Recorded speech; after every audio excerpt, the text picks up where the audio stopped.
So. Well, hello, everyone. Good evening and welcome to the second episode of Pages and Mages Play for Keeps.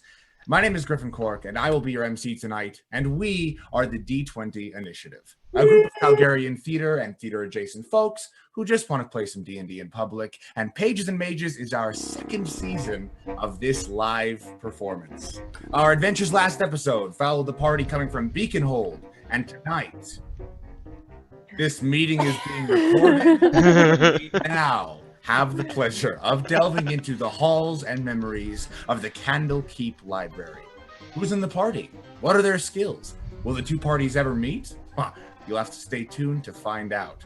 Our live streamed adventure will usually wrap up anywhere between 9:30 and 10 p.m. Halfway through, we'll have a short 10-minute intermission to get a drink, chill out, ruminate, meditate. And of course, we're on the social medias, and we encourage live tweeting, live Facebooking, whatever other social media you can think of during the episode as it streams. So you can find us on any social media at the D20 Initiative, Facebook, Twitter, Instagram to learn more about upcoming episodes, maybe details about this episode, and you can use the hashtags hashtag D20 Initiative and hashtag Pages and Mages if you want to tweet. And speaking of the hashtag of Pages and Mages, we have some very, very cool news.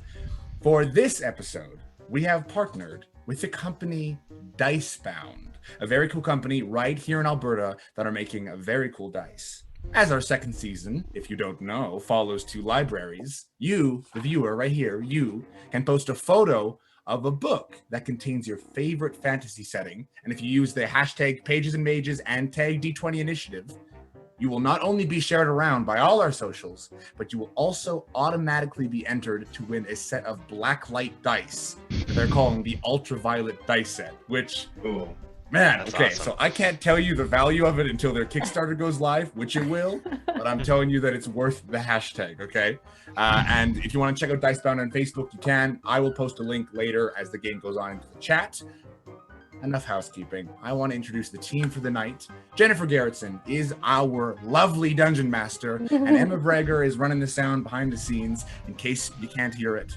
And your fabulous players for the evening are Sarah Bannister as Lilli Zrinsys, also known as Zrill, Al and Edward Johnson as Darius Nightford, or Derry, as his friends call him, Curt McKinstry as Titta Amakiir, but he likes to go by Ant, and Justin Bourne as Girrardo Karinseao, who has no apparent nickname. Now, you may be wondering what makes the D20 Initiative different from other live plays.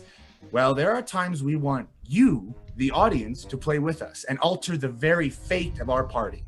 You see, the world our players are situated in has some errant magic that sometimes affects them in unexpected ways. You'll learn more about it as the game goes on, and each one will control some magical effects. So, if you don't mind, I need 4 volunteers from the audience, because those people will control each one of our party members and get to decide when the magic effect happens. And it can happen at any time. So, put your names in the chat, and I will choose you volunteers. I don't know why I'm excited. If you want to put like a me or I'll volunteer, there's lots of chats happening, so just let me know. While that's happening, I'll read through the list in a while, but I wanted to give you some background on it. The reason why we decided to have a kind of interactive D&D is because we used to do our show in a real live pub, and we gave out rubber chickens representing each player to the audience. So when the audience squeaked the chicken, that's when the magic effect would take place. So to keep the tradition alive, our volunteers will just be typing squeak, and then you'll see my mug pop up in a video, and that's how you know that the magic effect happens. I'll jump in there as soon as I can. You can only squeak. That's the sound you'll hear. Way to go, Emma. You can only squeak a maximum of 2 times. So that's one in the first act and one in the second act. For the first act, our all-knowing DM Jen will let the audience know when the squeaks can commence, and the second act is totally fair game. Whenever the impulse comes to you, don't squander your squeaks. Don't forget about them. All right, let's look at our volunteers.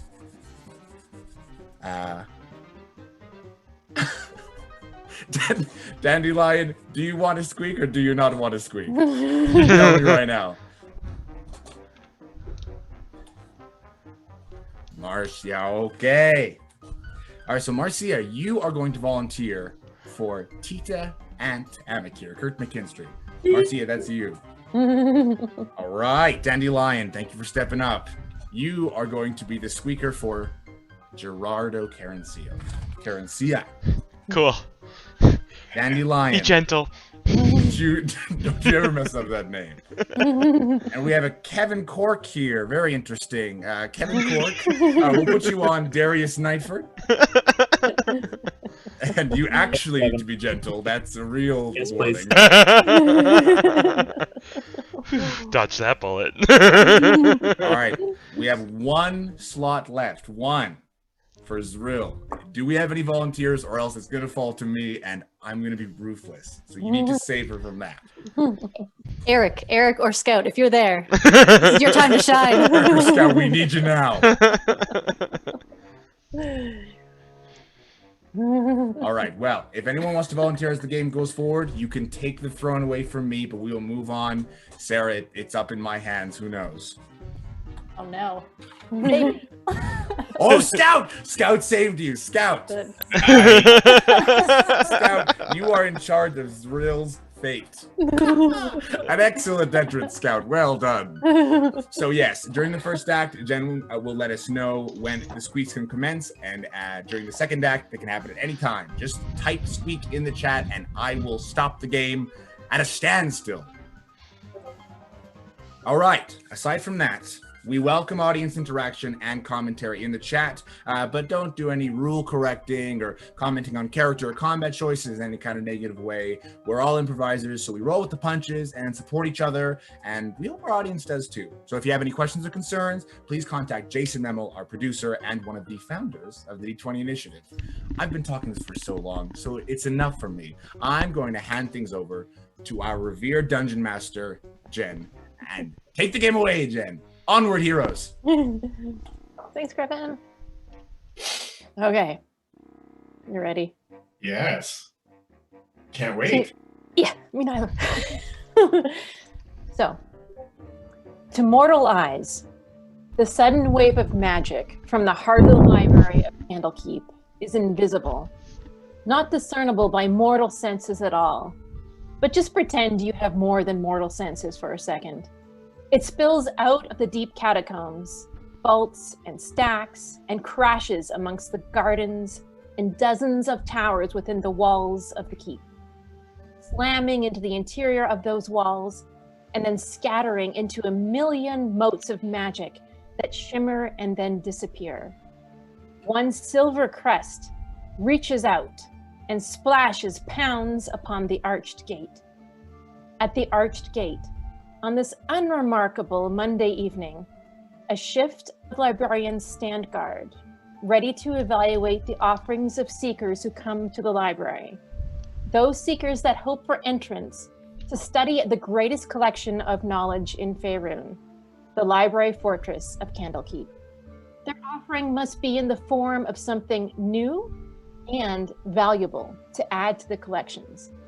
The librarians never abandon this post, for it also represents the only possible breach in their defenses. So on this unremarkable Monday at the gate, as the sun sets into the sea beyond the cliffs of Candlekeep, and the nesting puffins leave their burrows to spend the night at sea, the evening shift is dealing with what looks like their only business of the evening. One party of seekers has come to the gate. They have presented a tattered scroll in a language that they cannot read as an offering. The guards have directed the seeking party to a waiting room and have handed the scroll to you, the Monday evening shift of librarians, to determine if it's a worthwhile offering.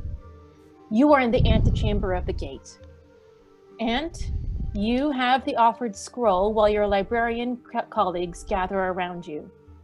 But then, this magic wave sweeps through Candlekeep. Though you don't see it, you feel it. A cold blast thrilling along your spine like ice down your back, tingles like sparks, equal parts black heat and cold silver, darkness and light. It gets into you, into your body, and it changes you. Players, Tell us who this wave of magic encounters. Who is your character, and what change does it make in you? We'll start with Girrardo, and then go to Derry, and then Zrill. So Girrardo, you start us off. Hello, I am Girrardo Karinseao. As you can well tell, I am Copper Dragonborn born. Although interestingly, I was raised by dwarves. Now, I am the quartermaster of Candlekeep after many years of trading secrets in exchange for allowing their holder to live. I have found myself here guarding the greatest secrets of all. The secrets of knowledge. You may find that cheesy, but it does, of course, come with some good coin in the side. You may not think much to look at me with my dark blue library robes and my prosthetic leg, but I hold more secrets than you will ever know. The greatest secrets being why this magical energy has shot through me like a bolt of lightning and turned the scales around my collarbone of vibrant silver. All right, and Derry, what happens to you? Who does this magic wave encounter? Hello, I'm Darius Nightford. Everyone just calls me Derry. I'm a tall, lanky fellow who was trained by a gnomish fighter in the ways of the barbarian, because my noble parents wanted me to learn to take care of myself, though I'd rather spend my time in nature and taking care of animals. I work as a translator here in Candlekeep, and as the wave of magic overtook me, the veins in my skin seemed to turn a strange color of green. But that color seemed to subside after I took a few calming breaths.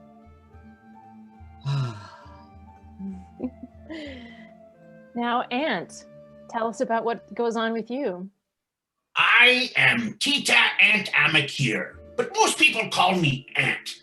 I'm a gnome sorcerer who was raised by elves, but my skill in the arcane brought me to the great library here at Candlekeep.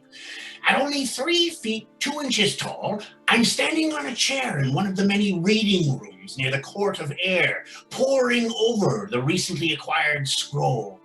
My long green and gray robes hang down to my ankles, while my intricately carved staff rests beside me on a nearby chair. My chest-length beard hangs down and every so often brushes up against the pages of the newly acquired scroll. I carefully roll up the delicate parchment and toss my long elven braid over my shoulder and out of the way. I nimbly leap from the chair and scoop up my staff in one quick movement, when I'm overcome with a surge of energy which rips through my body. It starts at my feet and swells upward through my torso. It slows as it reaches my neck and head, as if preparing to yank me from my boots. Finally, my beard starts to grow another 6 inches and stops just below my navel. In one final burst, my beard separates into 3 individual strands which spring outwards and extend into finely groomed tips. The magical energy escapes from each beard tip in a flash, leaving my beard to gently return to its original form. All right, and Zrill, you're up next. Hi, I'm Zrill. I'm Lilli Zrill Zrinsys. I'm a gnome fighter. And I'm reminded of my childhood as a gnome surrounded by humans as I swing my legs from the human-sized chair. I'm excitedly writing a letter to Rosette, my wife, all about my first few weeks as a novitiate at Candlekeep. But I'm mostly talking about how the purple warhammer and longsword that she forged for me helped me beat a dire goose with my friends. Then suddenly, I crinkle my sunburnt nose as this real warm wave of energy hits me. It starts at my toes and washes over me, but just kind of stops on the top of my head. I look in a mirror near my table and see that my bright red buzz-cut hair has turned into bright red fire! Like real fire! But it doesn't seem to be burning me, and it looks pretty cool. So I grab my letter and my weapons and I run over to show my friends my new do. Wonderful. So, you have received an offered scroll to evaluate whether it is new and whether it is valuable. You've just been drenched and somehow marked by magic. What do you do? Girrardo, look! That's quite interesting. Right? Derry! Ant! Hello, yes. Who are you? Have we met? Derry, we fought the book people, and we fought that goose. Wait, Zrill? It's Zrill? Yeah, I know it looked different now. With the You fire. look completely different. I couldn't even recognize you. It's fair. It's fair. Look at my But beard. Gerrardo- I've got a three-pronged beard. That's Wow. very I have exciting. to age for it to grow. I think they call that a trident. I'll run with that. Can you control those things? Well, they certainly spring up whenever that magic effect happened. Oh. You try, Ant. You could give me an Arcana check. Sure. Arcana. It's an 8. It's a new thing that I'm working on. I'm having quite Yeah. You know what? You feel like you're gonna get this real soon. I'm gonna get there. I know I will. I believe in you. Well, look at this scroll, you guys. It seems to be written in a language that I'm not familiar with. Derry, could you have a look? Oh yes, of course. Let me take a look at this. What language do I see here? Is it one I recognize? It's not one that you recognize, Derry, no. Despite your awesome skills as a translator, you can remind us of what languages you speak. Oh, I speak Celestial, Common, Giant, and Gnomish. It's none of those ones. Well, this is probably just a brand new language no one knows, as far as I can tell. But you know what? Let me take a look there. Before we move it on to you, Girrardo, which I do want to do, Derry, what you could give me is an investigation check as you're looking sort of at this parchment. You've handled a lot of parchments. Oh, let me take a look at this parchment here. I rolled a 4. Yeah. This is parchment, and it's a scroll that has some ink on it. I mean, that's good to know. There's other kinds of things it could be. Sometimes people write on wood or stone. This one's parchment. This is definitely a parchment, my friends. You're very clever there, Derry. Yes. Oh, thank you, Girrardo, my best friend. Gerrardo, If I hold it one more time, I would like. I'd like to see if it has any magical qualities. I never even thought to look. Sure, take a look. are you looking at, or are you casting a spell to determine that? I'm just gonna try to feel and see if there's a different texture to the paper that kind of radiates some kind of magical energy. Okay, well, you could give me another Arcana check. Oh yes, it worked so well the first time. I want to remind you all that Beaconhold had 4 20s on their first roll, so, Candlekeep, pick it up. 17. Nice, okay. All right, so what do you don't sense that there's any spell upon this. There doesn't seem to be any active magical runes. There's something about it that reminds you of magical writing to it, like the way that it's organized on the page. It's a bit like either like a list, or if you've looked, I'm going to use an outer world reference, like to biblical verses or something like that. It has a sense of something sort of magical in that way, but you don't sense that there's anything warding it or that sort of thing, or it's magical in some way. It's not an illusion, nothing like that. But it's certainly arranged in a way that I recognize, but I certainly can't tell what it's trying to say. Now, is this something? This was given to us by some travelers. Is that correct? Yeah, there's a party of seekers. They are currently sort of waiting in the waiting room. The guards are keeping an eye on them and the gate, and it's your job as the evening shift to determine if this is a worthwhile offering. And your 2 criteria is this something that we already have in the library? And if it's not, is it something worth having in the library? Somebody's laundry list or whatever is not particularly valuable. I think Girrardo indicated that he wanted to have a look. I would take a look to see if they had, other than if it was Draconic, Dwarvish, or Thieves' Cant written on it. Well, you know what? There's something, it's not any of those, but there's something kind of familiar, and it tickles at your sort of draconic senses. So You could give me an investigation check, knowing that you can speak and read Draconic, I assume. I would love to. Yeah.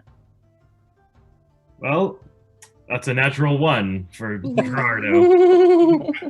We're going to be the opposite of... Where did that parchment go? I'm taking the parchment. It's okay. I pick it up, and I also speak Draconic, so I'm going to also do an investigation. All right, you're going to rescue this. Man, Girrardo. Well, I mean, you're not really a librarian in the sense that... Oh, no. See, I told you. Maybe I cursed it. I also rolled a 1. Okay. I've taught you well, Zrill. Thanks, Girrardo. You guys, you keep dropping this parchment. I don't like. It's not that hard to hold. I thought I was worried my hair was going to get too close and set it on fire, so I thought it was safer to just leave it on the ground. Both of you are utterly convinced that this is worthless. We high five. Yes. Do you recall the group that brought this in? Did they say where they were from? Yes, they did. They had picked it up in a shop in Baldur's Gate. And they've got a puzzle box or something that they want sort of looked at by somebody deeper in the keep. And that's why they want to come in to spend a 10-day and sort of learn more about that. So they found this in a shop and they brought it in.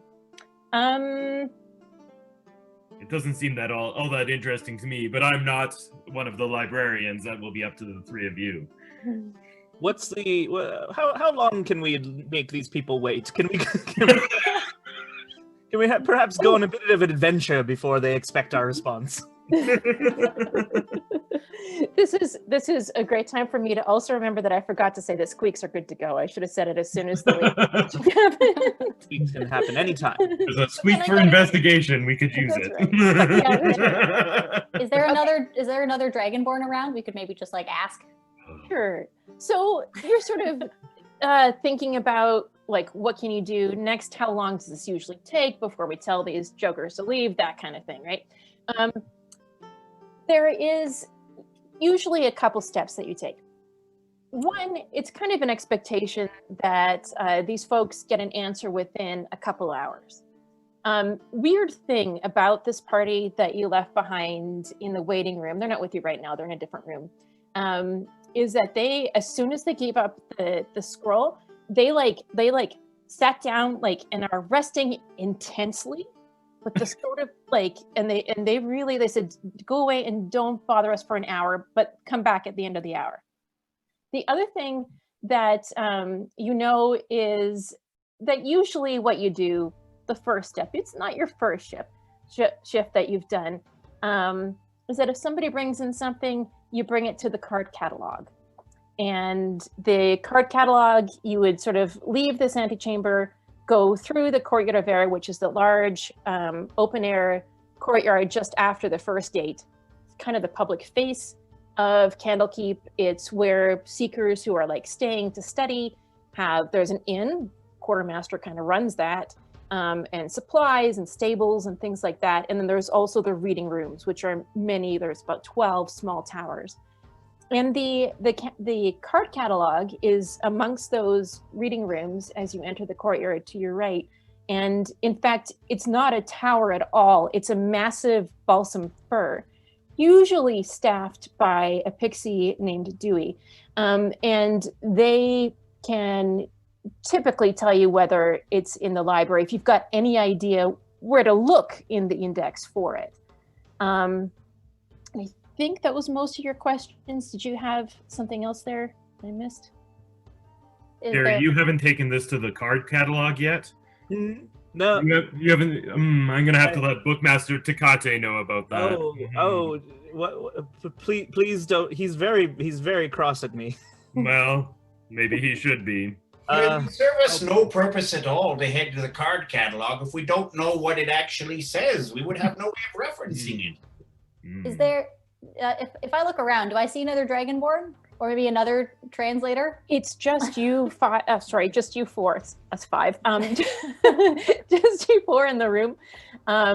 you know some Dragonborn librarians. Girrardo is not the only Dragonborn here at Candlekeep.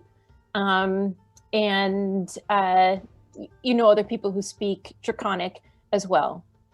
In fact, Dewey speaks Draconic. He's got a lot of languages. Dewey speaks Draconic. We could take it to him. Let's go. A good point. All right. Yes, let's head over to the card catalog.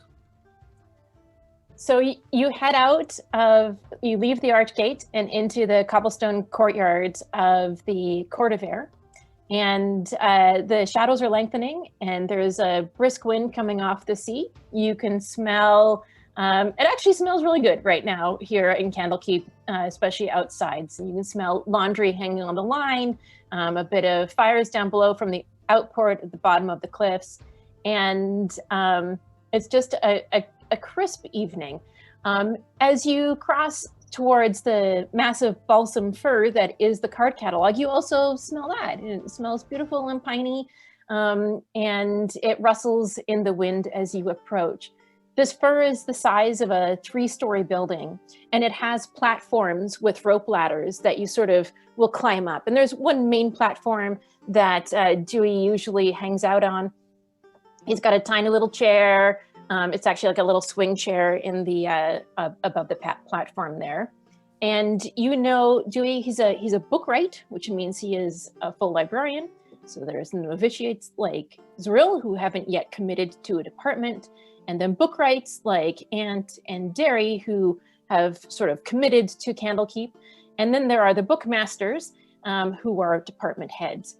And then there's people like Girrardo who are like the quartermasters who sort of look after the supplies and the operations of the library. So Dewey himself is a full librarian. He's a bookright, and he is assigned to the Department of Archives. So he is an archivist. He's a pixie with a massive orange curls and a very thick beard. Got a lot in common with all you guys, actually. And his wings are sort of orange and leafy. He also likes to wear an orange and black check flannel shirt.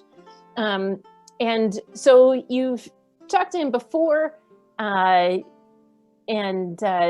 usually, you know, if you come, you can't find it in the card catalog. Often the case is closed. Sometimes there's a little bit more to look at. So Dewey sort of jumps off his swinging chair and flutters over to you. He's like, so yeah, what you got? Well, we have this scroll here that none of us seems to be able to decipher because it's written in Draconic, but a Draconic that we can't seem to read for some reason. You really think it's Draconic? Show it to me. Bring it to me. It appears to be. Okay. Draconic-ish. Draconic adjacent. Yeah, it's a look. He's gonna give a roll. Okay. Oh boy. He's like, well, Good luck, Dewey. is like Girrardo, quartermaster. Is Yeah. Draconic? I don't mean to assume, but is it your birth tongue? This looks more like Draclatin or something like that. It's not even. I'm not it's not super even- familiar with it. Yeah, it's barely. It's like, okay, I can see why you see the resemblance, but it's not any Draconic at all. No. I don't really know what it is. I gotta tell you that. I gotta tell you that right now. Oh, Uh-oh. Uh-oh. And I gotta tell you something too. Dandelion has squeaked, which means Girrardo's effect comes into play. Girrardo, if you wouldn't mind rolling me a d20. I mind a little bit. Well, it's too bad. Dandelion's holding all the cards right now. That's a 14. A 14? That's a good one. So, It, right, Dandelion? Well, your muscles grow like Popeyes. You're swole. Oh. That's it for me. Onward, heroes. What a cool thing I got to say. What does that Bye. mean? What does that mean? I guess you Girrardo. don't know until it happens. I don't think this situation calls for that right now. Your forearms are huge, but the rest of your muscles are kind of regular. What's going on there, my friend? I just feel like doing this a lot. And Oh, have you seen my beach ball? the silver scales around your collarbone, like they flared for a minute, and you saw like shooting silver go down Girrardo's arms, and then he got like all swole, particularly in the forearm department. Wow. You feel pretty strong right now, actually. You do. I start doing some pull-ups on the rope ladder. Can I feel your bicep? I've never seen. Gentle, Derry. Don't hurt yourself. All right. Yes. Wow. Gerardo, can I get a piggyback while you do these chin-ups? Absolutely. I think Alright, this climb on calls for for piggyback. an athletics check. Oh no. Do I get advantage because of my... Yeah, sure. Because I'm not really good at that. Well, I rolled 2 17s, so I'm going to go with 17. Yeah. So that silver power in your forearms, like it flares and whoosh. Yeah, you can lift yourself and a gnome. I have never done a pull-up before, so this is fascinating. I applaud. Why are we here? Yeah. Dude, so Hi, Dewey. you interested in your job or you? Oh yes, well we should probably all right, work. yeah, all right. Okay, so it's not draconic, and I don't know what it is, and You've never I don't seen know. You anything guys like got any ideas as to what we should even like look for? Well, they said it came from a shop in Baldur's Gate. That help at all? Wait, you know what? You know what you should do? What? You should talk. Okay. You come back to me when we've got some idea of where to go next, all right? No, that's too much. Okay, roll a persuasion check. Whoever wants to. I think it was Zrill who spoke last, so you're rolling it. Oh god, it was. Okay. Sure, I'll try persuasion. Check. Total of 3.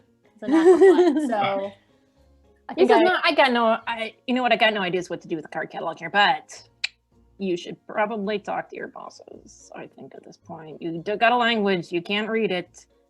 You got 2 options, I see. You either take it, and he points at you, Derry, and he says, you take it to Bookmaster Soka. She's pretty good at recognizing where things are from. Oh, sorry, no, she looks at Ant. Do you take it to Bookmaster Soka? She's pretty good at recognizing where things are from. She might be able to give you a little bit of background information about where this parchment. I don't know. Or you take it, Derry, to Bookmaster Takati and see if he's got more of a thought about what that language is, and I gotta say, he's even better at reading things than I am. The problem with that is Takati's very cross with me. You wouldn't by chance want to come with us and talk to him for me and just smooth things over a little bit, would you? You're a pretty smooth talker, right? No. First of all, this is where I hang out, so I'm not leaving here. What? You think somebody else can run the tree? No. So, that's fair. Yeah, that's my thing. And how did you get onto Caddy's bad side? I mean... Oh, we don't have to get into that right now. I've had some mishaps, let's just say that. But maybe you'd like to write a note for me? I think you're one of the most popular guys in the library, and Takati's one of the other most popular guys in the library. Maybe we'll start with Soka. Master Soka. To save you the embarrassment, if you'd like that. Probably a good idea. Well, we might go to Takati later if that doesn't pan out, but I'd rather avoid him for now. He's a grump. Okay. Yeah. That sounds good. How high up in the air are we right now in this tree? You're about a story up. So what's that, 20 feet? 20 feet? Yeah. Are you gonna jump? I was hoping that maybe Dewey would let me swing on his swing and Girrardo could run down below and catch me. Well, normally I'd say no, but I feel like I should. Girrardo, at about the time that you're feeling really good, you see that it's slowly dissipating. Your muscles are coming back down to size, as though you have kind of used it up. But by all means, continue. Yeah, no, scratch that. I think I'll pass this time. Well, are you sure? I still probably could catch you. I could probably We're catch you. rolling? Probably not. I could throw you. A gnome throwing a gnome? I'm like 10 inches taller than you. Oh, the 10-inch thing again. Yeah. I'm also jacked. She swings her warhammer, gets a dirty look from Dewey, and climbs down the rope ladder. So to Master Sokka then? Off to Master Sokka. Okay. All right. So this is sort of what you know about Bookmaster Iranisoka. Iranisoka has been head of acquisitions only for about 5 years or so. Before that, she was often out on assignment and has traveled widely. She's kind of formal, like she dresses in beautiful silks. She's a little bit reserved is kind of the wrong word, but she likes to cultivate an air of mystery and danger around acquisitions. And she keeps a flock of ravens. There's about 20 acquisitors, so you're kind of a smaller team. So she'd certainly know you well, Ant. And we've got a sense of how Derry gets along with Bookmaster Takati, but how do you get along with Bookmaster Sokka? Well, I have great reverence for her. Her knowledge in the arcane is mastered by none other, and I feel like I have a bit of hesitation in asking for help, but I know that she will give it. But I want to prove my worth, so I'm always hesitant to actually ask for any information. I want to show her that I'm capable. Excellent. All right. So you also know that, like most bookmasters, they have their own personal tower within Candlekeep.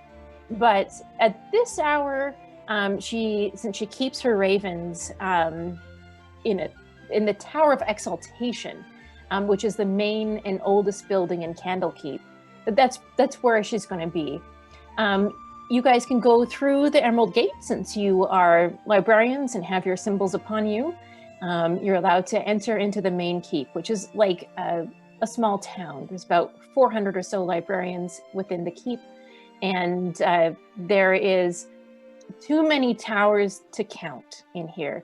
But sort of to your left, as you enter through the Emerald Gate, there is the oldest part of Candlekeep, which is a building almost like a castle. It's the original keep in some senses, called Exaltation. And it has, by decree really, the highest tower in Candlekeep. It's surrounded by beautiful gardens, some of them quite wild, some of them very cultivated and formal, ponds and fountains and things like that around there as well. And it's got its own little wall. And then beyond that wall, sort of to your right, as you would go through the Emerald Gate, there are, like I say, too many towers to count, and with no consistent architectural theme, except that they all give way to the Tower of Exaltation as the tallest building. The tower is, in fact, in the shape of a giant candle. And so it is sort of stone that rises from like a cathedral keep-like structure.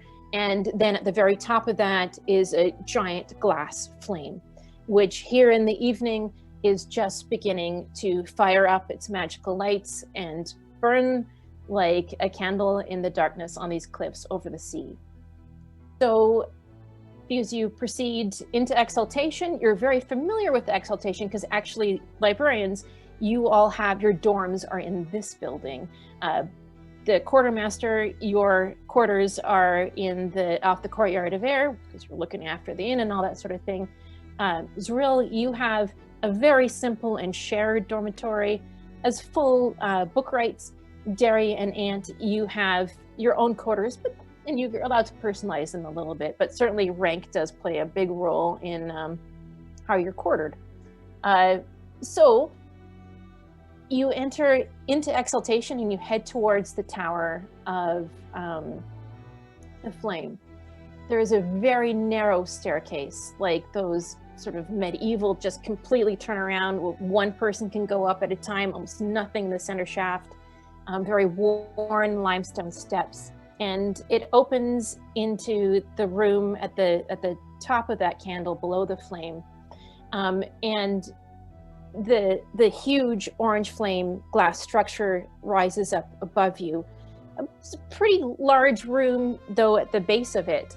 And there are platforms, or like sort of little slots cut into the glass around the base with little platforms that ravens can come and drop in. And there is, thankfully, a sheet of dark glass sort of shielding the lower level of this flame from the bright magical flame that is now lit above you. So that here at the base of the flame, there is a gentle orange light in the dark shadows of sunset. You also see a tidy desk and very neat stacks of parchment. There is a china tea set that has been sort of put there, and Bookmaster Soka is there. She is a middle-aged human with feminine features, light brown skin, very long curly black hair, just beginning to silver at her temples.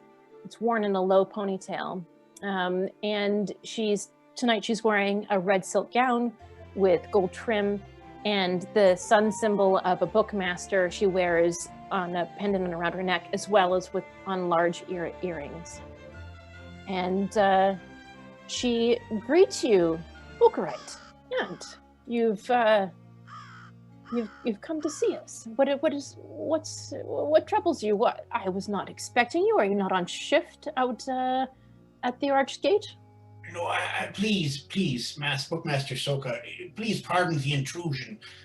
My fellows Derry and Zrill and Girrardo here, we've just come in, we've received this scroll from a group that seems to have purchased it from a place in Baldur's Gate.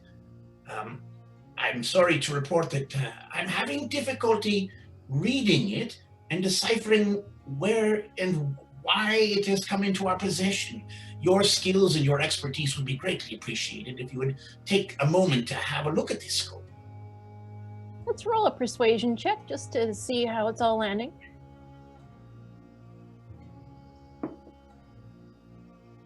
13.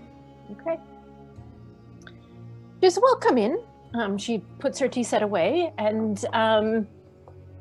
sort of sends her ravens back up, and she's like, there's little I haven't seen on the Sword Coast, as you know. So, show me this scroll with an unknown language. I'll pull it out and unfurl it gently in front of her face. So, as you know, of course, this is it's parchment. Yes, we managed to decipher that one. Made from I discovered that. Derry did. Well done, Bookright. Yes. And it's written with mundane ink. And what's this? Did you see this? And there's a small like imprint, like a watermark, on the parchment. And she goes, Gracious, how could I have missed that? it pains me when this happens, and perhaps that is why you just didn't want to see it. But sometimes a store will make a mark upon literature that comes their way. It's like, hello, we were being bought from this store, and this is the store of... Will that decrease its value? Well, it does, in fact, but that at least gives us a clue. So, we've had one other thing of the language we could not read from this very store, and I wonder so how others could not read it as well? No, I can't read it. You are right. There's some draconic sort of similarities to it, but I have the same with this other scroll that we acquired. Well, I am both frustrated and relieved at the same time. Frustrated that I can't read it, and relieved that well, my skills were the reason for our failure. Was this other scroll also from the same shop, based on the watermark? Yes, it was. So we have. She says I can. It's really more of an archivist question, but we have, as I recall, we found this, and it is a copy of an original, which we discovered in a forgotten vault. So we have at least one similar item to this. May I see it? Well, it is currently archived. Oh. And it's on sub-level 9 by 15 below the center tower in the middle of Candlekeep. 9 Would by we be 15. granted permission to compare the two? Yes. That is going above and beyond, Book Right Ant. If you were to go into the center of the library to see whether this in fact is the same scroll, certainly do that. I feel like this is a task that we can perform. Do you have any other questions for the Bookmaster? Have you seen Bookmaster Takati lately? How are they doing? Are they still angry at me?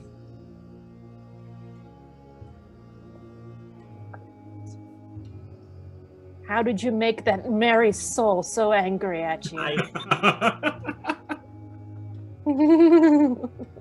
It's a long story. I dare not regale you with the details, but needless to say, I'm very nervous to see them again. Oh. Master Soka, one more question before. Well, before that question happens for Master Soka, Derry, you're about to be more nervous because no. Kevin Cork has squeaked. You need to roll me a d20. Here we go. Oh, it fell. Let me try again. That means you're dead. Well, my friends, I rolled a natural 1 on this. We're doing That's 4 nat 1s so far? Okay. Oh gosh, okay, this is great. Your eyes are drawn to every visible space around you, searching for creatures. You see the furthest one, and both of you start to shimmer. Derry, That's my give time. me a perception check to see Okay. how... That's a better roll. I got an 18 on my perception check. Well, unfortunately, in this particular case, that means that you were able to see very well. And you see across the flame and the room and up to probably the tallest perch that there is a raven. And it's like about 30 feet off the floor. And you both start to shimmer. And suddenly where Derry was, there is now a raven. And where the raven was, there is now a Derry. Derry, you are now on a platform 30 feet up that is about 1 foot square. Ah! And my muscles are gone. I cannot catch you. Mr. Soka's like, Friends, what's happened? I'm so sorry for this, Bookmaster Soka. Gary's up to his usual tricks again. I didn't mean to. and you're This is glowing like the Kate green. mad at you. Did you see him? Like his veins were glowing. Bookright, are you okay? Well, first things first. Obviously, we need to get him down. How do I get down? Derry, do you have any rope with you? Let me check my satchel. Anyone have any rope? I don't keep rope. I think I have some rope with me. Yeah. I don't know how we're gonna get it to him. She starts to like pull her desk underneath. I'll pull out my hempum rope and I'll like make a knot in one end and try to throw it up to him. Could we? Okay. Would it be rude if we asked a raven to maybe fly that rope up there? You Pretty think big they birds. could? It's not that Where? far. I can just jump it, guys. I'll just jump it. I don't think Oh, that's Like a wise choice. I will Derry. ask the raven. Yeah, plan B. Okay. And she imperiously like holds her arm out, and a raven swoops down, and she's like, "They're very intelligent. Just give her the rope. She'll know what to do." And I'll place the rope just in between her little beak. She flies up to you, Derry. I beckon the raven to come to me with the rope. Please, raven. Now you should give me an animal handling just in case this goes terribly wrong. But I feel like this is something Derry really likes to do. 13. So you don't screw it up, and the raven swoops in and gives you the rope. What are you going to do now with it? I tie the rope to my waist and jump. Wait, no, it's not. Roll 3d6, my friend. Oh no. Now, this is a threat that you know, it's just happening. Derry's not too bright, in case people aren't. So that is... Oh boy. I rolled really good with those. I got 13 total. Oh, Splat! that's gonna hurt. Derry lands on the desk, and parchment goes flying. And Bookmaster Soka's like, I'm beginning to see what Ducati has going on. I thought the rope cushion. I didn't understand the rope, you guys. I thought I was going to be anchored. I was very confused. I'm sorry. I was scared. I suddenly was. I switched places with a raven. It was very weird. I wasn't thinking straight. Can I help clean this up? Can I help you with your papers? Yes, and magic isn't my thing, but I've got a potion around here. Jeez. Oh, okay. She pulls out a regular healing potion. She gives it to you. Oh, thank you. Oh yeah, I presume that 13 was damage. Yes, that was bludgeoning. Just verifying. And then the healing potion. How much? 6 per 10 feet falling. What does the healing potion heal me for? It is at 1d4 plus 2, I think. Let me just double check. Anybody remember a healing potion? 4 plus 2. 1d4 plus 2? Yeah. Oh, 2d4. 2d4 plus 2. I knew there was a lot of 2s and 4s involved. I healed 8. Okay. You. Bookmaster Soka, I feel better. I think it's high time that we get out of your hair. We've taken up way more time of your time than we intended to. Let's go, guys. All right. So she... The name of the raven? The name of the raven? Is it like it was Rainbow. Rainbow. Goodbye, Rainbow. We have an eternal bond now. Rainbow rolls her eyes.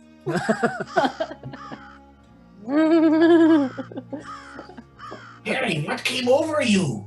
I don't know. I truly don't. The strange Terrible magic. in front of Master Soka. I didn't mean to embarrass you. I'm sorry. We could have gathered more information, Derry, if it wasn't for you. Derry, are you okay? I'm feeling much better, thanks to that healing potion. Maybe don't jump next time. It's fine. We'll just go slower. We'll just like take it step by step next time. Good thinking. Yeah, it's coming from me. I'm not good at thinking ahead. I get it. So you know that sort of your time to solve this for the party is not quite over yet, but keep moving on it. And also at this point, all this magic that has been hitting you and doing strange things to you, you begin to feel it sort of swell up again, but it's a little bit different this time. And it feels like it is calling you towards the center of Candlekeep, to the deeps in the center of the cliffs that Candlekeep sits on. I'd like everybody to roll a charisma saving throw for me, please. Charisma? Yeah.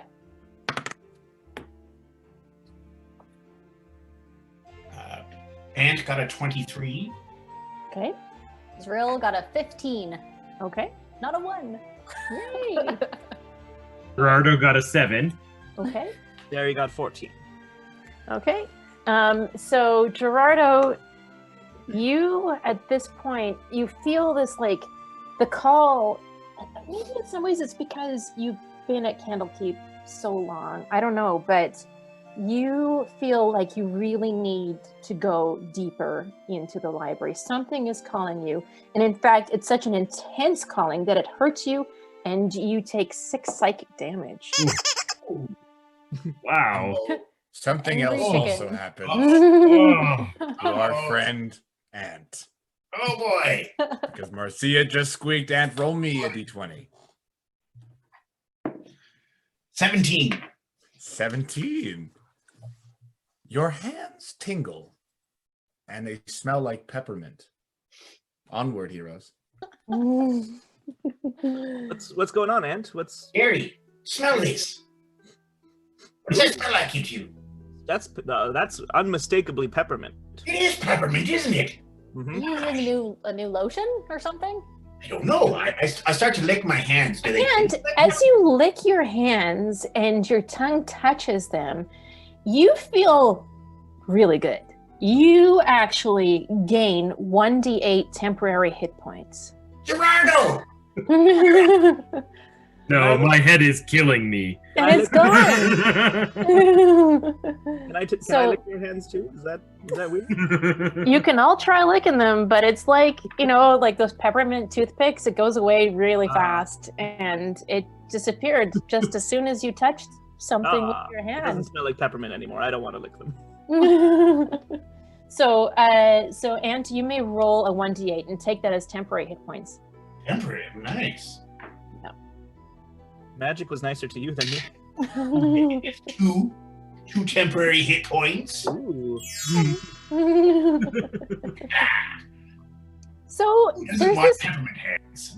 My head seems to be calling me to sub-level 9. And everyone, like, as this it's kind of neat that the squeaks happened sort of around this time, because it's all tied into this calling. And you know how nostalgia comes from the root word for pain, and in some cases it actually literally hurts people, like Girrardo did right now. But even you, Girrardo, all of you actually feel in this calling to the heart of Candlekeep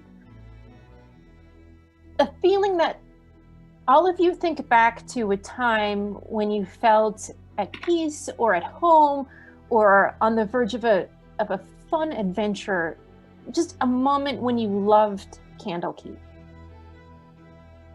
Sort of think about that for a minute. It's that feeling that is pulling you towards the center. So what do you guys want to do? Well, I think we want to go down into the cellars. There's another goose. I feel drawn. I feel like this could be a big moment for us. I take out both my weapons. Nice. Oh, So- okay. No, it's okay. I don't think we need to fight anything. Yeah, I think we're gonna be okay in the library. Yeah. There's just a looking for goose. Well, Puts her Haven't warhammer ruined away our and So Spar the later. center. Oh, sorry, Derry. I was just gonna say we can spar later, Zrill. Get some of that energy out. I know you like to spar. okay. So the center of Candlekeep, the closest, and also if you use Master Soka's sort of directions to go to the center well, and then to section 9 by 15, you know that means sort of just outside of Exaltation, on the edge of the grove, which is almost like the physical center of the keep. There is a simple red stone tower, originally built sort of like a stout rectangle with a boxy square top. I don't know what it's called, but you know how you get like those Norman, I think they're Norman, like squiggy squaps at the top. Yep. And now it's sort of leaning over a little. It's quite ancient. And there are open archways on all 4 sides at the base of it. And beneath it is a spiral staircase, like a reverse tower that goes into the earth. And as you approach, you see that there is a small party of bookwrights just outside the tower. They look disheveled, actually, exhausted even, and a few have obvious wounds. In the center is a librarian with a red overcoat, and you recognize Mal Thodak, who is the head of archives. Maul is over 6 feet tall, muscular, with slightly visible lower canines, and long pointed ears. Beige skin with greenish-hued highlights, and black hair that swoops back from a widow's peak. You guys don't actually get to interact very much with Bookmaster Thodak before. But Bookmaster Thodak looks up from assisting a hurt librarian, sees you, and shoulders an arcane staff, and nods in your direction. Quartermaster, book rights, novitiate. Bit late to be heading into the vaults, isn't it? Candlekeep seems restless tonight, but maybe you have business. We do, in fact. Bookmaster Soka has granted us permission to delve deeper into the cellars here to try and find a copy of a document that we've come into possession. Interesting. Well, is there anything particularly intriguing about that document that you've been sent into the heart of the vaults to figure out in this late hour? Well, you're certainly welcome to have a look. No one can read it. Oh, yes. The bookmaster leans in. She sort of, vaguely draconic. Time modifiers, discrete phrases, ritual tags. We've been archiving them on levels 9 by 15, steps below the ceiling well, center of Candlekeep, but only cataloged the one in its copy so far. Honestly, they don't seem that important to me, but they're rare. Maybe there's more to it than that. Kind of impressed that you're gonna look at it right now. We want to make sure that it is a true copy. We want to compare the two. Sure, could be a new one too. Yes. You got some seekers waiting on your word? We do, in fact, yes. Right, yeah. They were very adamant about a 1 hour time period, so we're in a bit of a rush, unfortunately. At least 1 hour. Yeah, you keep them waiting. I mean, it's been a long time since I've done a gate shift, but I didn't let him in unless I liked him. Like, whatever, you know? But, look, I'm serious about it. There's something weird about the library today. How so? I mean, she just seems restless. The library is always unpredictable, but it's about more of it today, more of it tonight. We're fine. We didn't really get caught up in it, but you know how the library sometimes shifts around? Can't really tame where you're going. Tonight's one of those nights. So, I think you should take some regular healing potions from me. I'm going to give you 3 of them. Okay. Yes. And also, something else is about to happen to Zrill, because Zrill. Scout just squeaked. Zrill, roll me a d20. Okay. Here we go, Scout. 12. 12. You feel a righteous fervor come over you. Onward, heroes. Okay. Guys, I really... Whoa, as you say that! You say guys. I need everyone within 5 feet, which is everybody, including Bookmaster Maul, to roll a Constitution saving throw. Oh no. Derry got 19. Ant got 12. That's a 5 for Girrardo. It doesn't happen to you, thankfully. All right, so the DC on that is a 10 when it comes around. So unfortunately, Girrardo, you're gonna take like this shaft of radiant light straight upon you, and it hurts, and you're just getting punched around tonight. You Unfortunately, gotta get a new job. you're gonna take 1d6 radiant. Do you want to roll it? Sure. I'm rolling low, so that should be good, right? This is the one thing that it could come in handy. I got 2. Good job. Oh, Girrardo! Oh my god! Was that me? I have no idea Is out. what is happening. I've never done that before. And Who's Zrill, as attacking you... Sorry, Derry, you go ahead. Who is attacking us? It might have been me. What? Traitor! As it Betrayal! Why would you happened, do this? like her Settle hair just down, Derry. flamed. Okay. Has that ever happened to you before? I don't think so. I mean, I don't remember ever. I think I would remember if that had happened. But Maybe it has something to do with the way that the keep is acting up tonight. yeah, I mean, Derry switched places with a bird, and Girrardo got really swole, and it. Oh man, there's too many things that have happened already. I know. Peppermint hands. Peppermint hands, right? Peppermint hands. Right. All right, look, you guys. Well, this is my last one. I'll give you another one. This, like, you. Jeez, man, I don't know what's going on. It's not a normal night. Agree with you there. All right. I'm going to take these in. As you can see, they got some frost damage and stuff like that. We've got, the freezer section. Maybe you don't know. I don't know if you've ever been to the freezer We're vault. familiar with the freezer section. Ever since the main dire goose died mysteriously, Yes. the ecosystem in the freezer vault has been sort of off kilter. And interestingly enough, it caused like some melting, and a new tunnel appeared at the back of that cavern. We've been trying to archive some lost books that we discovered back there, and it's guarded by a naga, believe it or not. So we have our plates full. So we're going to go heal up. We're going to go to the clerics at the House of the Binder, get healed up. Well, that's our job. Your job is to figure out, of course, that scroll, but you keep an eye out for what's going on with this library. Is there anything else you can tell us or warn us about down below?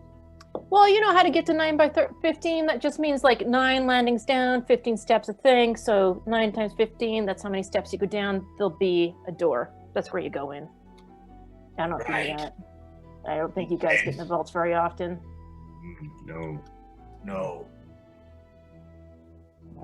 You roll. Do you want to roll a deception check? The affair with the goose? Well, if they say if we didn't go down there very often, we don't. Not often. That's true. Let's Yeah. have 2 representative deception checks. Just, I want to know if Maul's onto you. Deception. I said I would do it, and then I rolled a nice natural 1. Nice. I rolled a natural 20. No. Do they counterbalance each other? The DM will think about that and see how Maul deals with it. You don't know, though. Okay, so as you head towards the stairs, you go underneath the tower, and your Candlekeep symbols, the little candle that Zrill wears as a novitiate, the flame that Derry and Ant wear as book rights, and the quarter moon that Girrardo wears as the quartermaster, flare as you walk underneath those arches. You get the feeling that you've been granted passage. This is not something that can happen to just anybody. The center of the stairway, it's quite open. There's a massive shaft into the earth, and you cannot see the bottom of it. In fact, you've never even heard tales of anybody getting to the bottom of it. Moss covers the interior wall of the shaft, and there's just a tiny low wall as you spiral around these stairs that keeps you from falling into it. As you look up, you expect to see the underside of that red stone tower, but instead what you see is, it's like you're looking up at a well, at a shining water mirror. You've seen that before, but it wasn't in this place, and you know that you are descending deep into the untamed magic of Candlekeep. As you go down, it's hard to keep track of in which direction the spiral is going. Maul gave you a clue as to where that door was. That means you have to count. Do you know what 15 times 9 is? 135? 135. Ant, give me a investigation check to see if you can keep your mind on that number.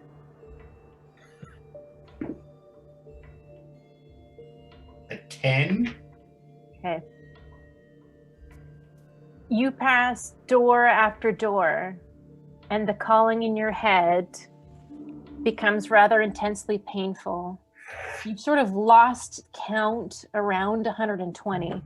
It's so confusing. It's hard to latch on to all the numbers of floors we've come down.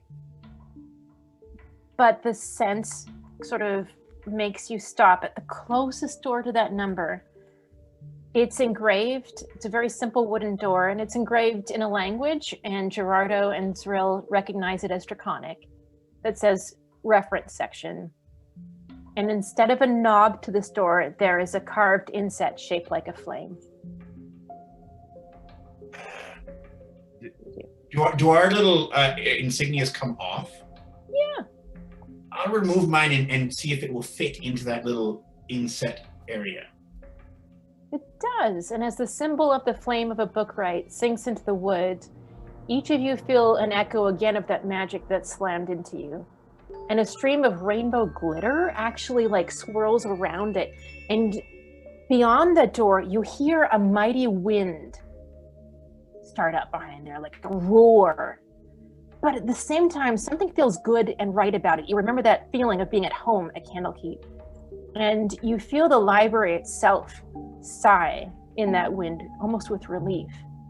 And as you open the door, instead of the stacks of books in the vault that you expected, your hair and clothes are like buffeted back by a fierce whistling wind. And there's a circular shaft about 4 feet across in front of you. There is nothing other than this shaft and the opening to the door. And it's about at a 45-degree angle, and there's a wind streaking down it, a very strong wind. If you reach out to touch it, it like slaps your hand away. The shaft itself is smooth, like, you know, if you get cement and you sort of smooth it down over that. It's not rough rock at all. And every once in a while, a pulse of rainbow light, like an LED string, streaks through the tube, down the tube like this. Otherwise, it's quite dark. The calling, the library itself, invites you down. And that's where we'll take our break. Oh. Ooh, that is it for Act 1. Nagas were revealed. Ravens are teleporting. We need to give our players a quick little breather. We'll be back in about 10 minutes for Act 2. That's, I think my count is 5 nat 1s and 1 nat 20. Will there be more of either? We'll find out. Everyone, go take a breather, get a drink, go to the bathroom. We'll be back in 10.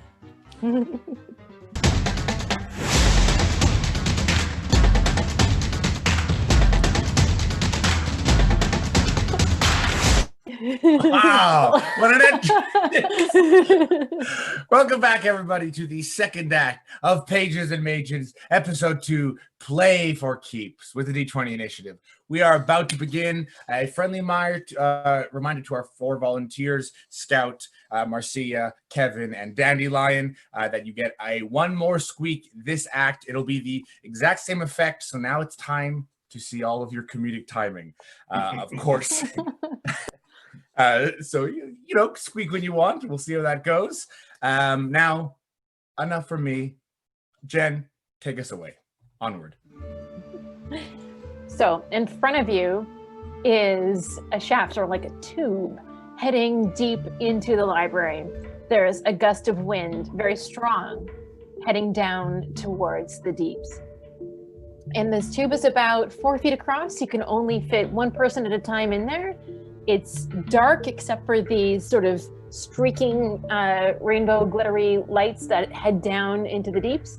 You can't really see much one way or the other than it just continues down at about a 45-degree angle. You get the sense if you go in there, you're just gonna slide away. Tell me what you do. I feel like the keep is telling us to go forward. I'm just securing my weapons like really, really well. Mm-hmm. Let's go! And I jump in. Whoa, okay. What happens to the rest of you as you see Zrill leap? And Zrill, do you go head first, foot first? What happens? I go foot first with the plan that I can maybe roll out of this and pop up. Seems good to me. I'll follow. Okay. And head first, feet first? Butt first? I don't know what. You head first. I'm gonna dive in. Oh, you dive in. All right, Derry. Who's heading in next? I'm gonna go in next, and I touch myself. I'm like, oh, here we go, and I cast Mage Armor on myself. Nice. And dive in head first. Okay. Girrardo, you're...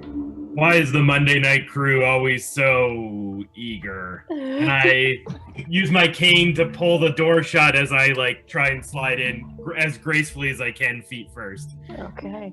All right. So thankfully, you're all kind of in a close little train as you get into this tube, and it's like a water slide, my friends. You just start shooting down this tube into the dark.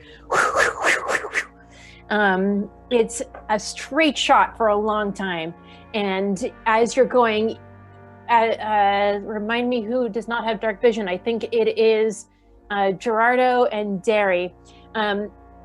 You don't really see this, but Zrill and Ant, as you're going, you're seeing little openings, little holes like this, sort of going into this main tube, as though there are other sort of tubes that exit into this one.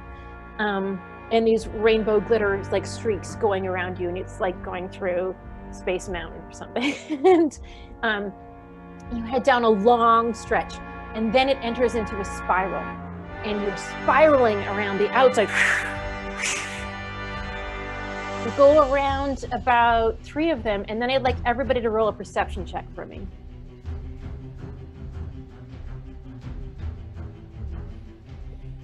You got 9. 16. 16. 17 for Ant. That's a 6 for Girrardo.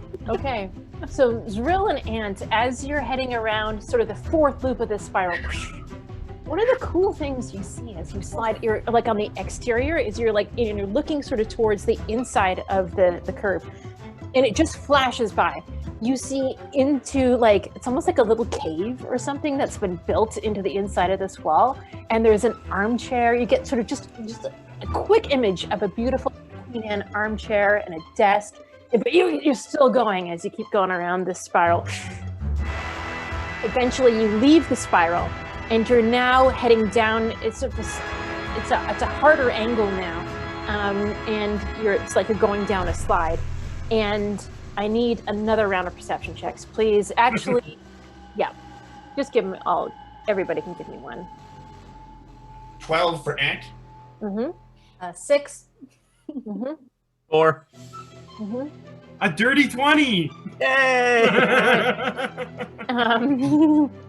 Girrardo, you catch just sort of between the flailing limbs of your companions in front of you and the rainbow flashes that are going through, that up ahead it gets narrower, maybe by about another half. You've been going through a tube that's about 4 feet across. It's now looks like it's going to be 2 feet across. You have, in real life and in game, a very short period of time to tell me if you're going to do anything about that. As it gets narrower? Yep.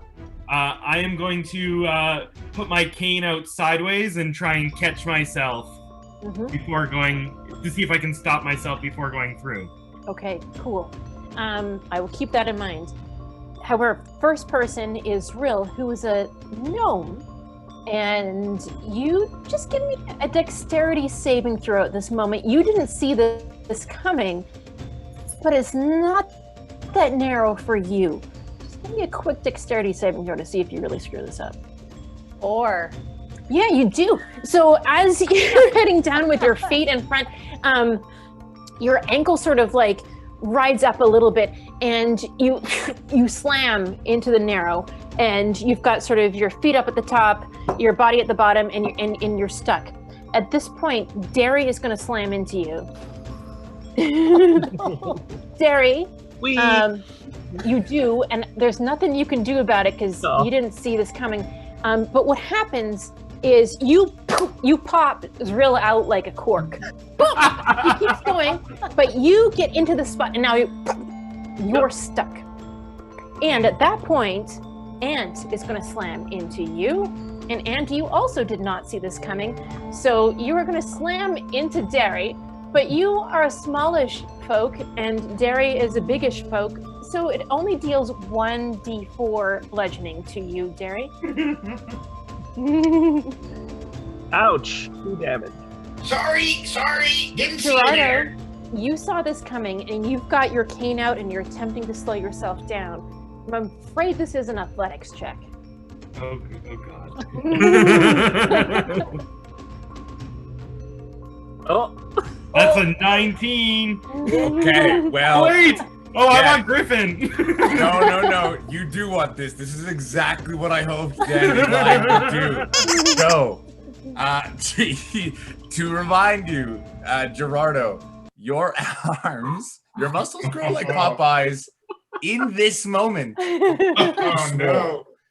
Dandelion, that was excellent timing. We're heroes. You're the best, Dandelion.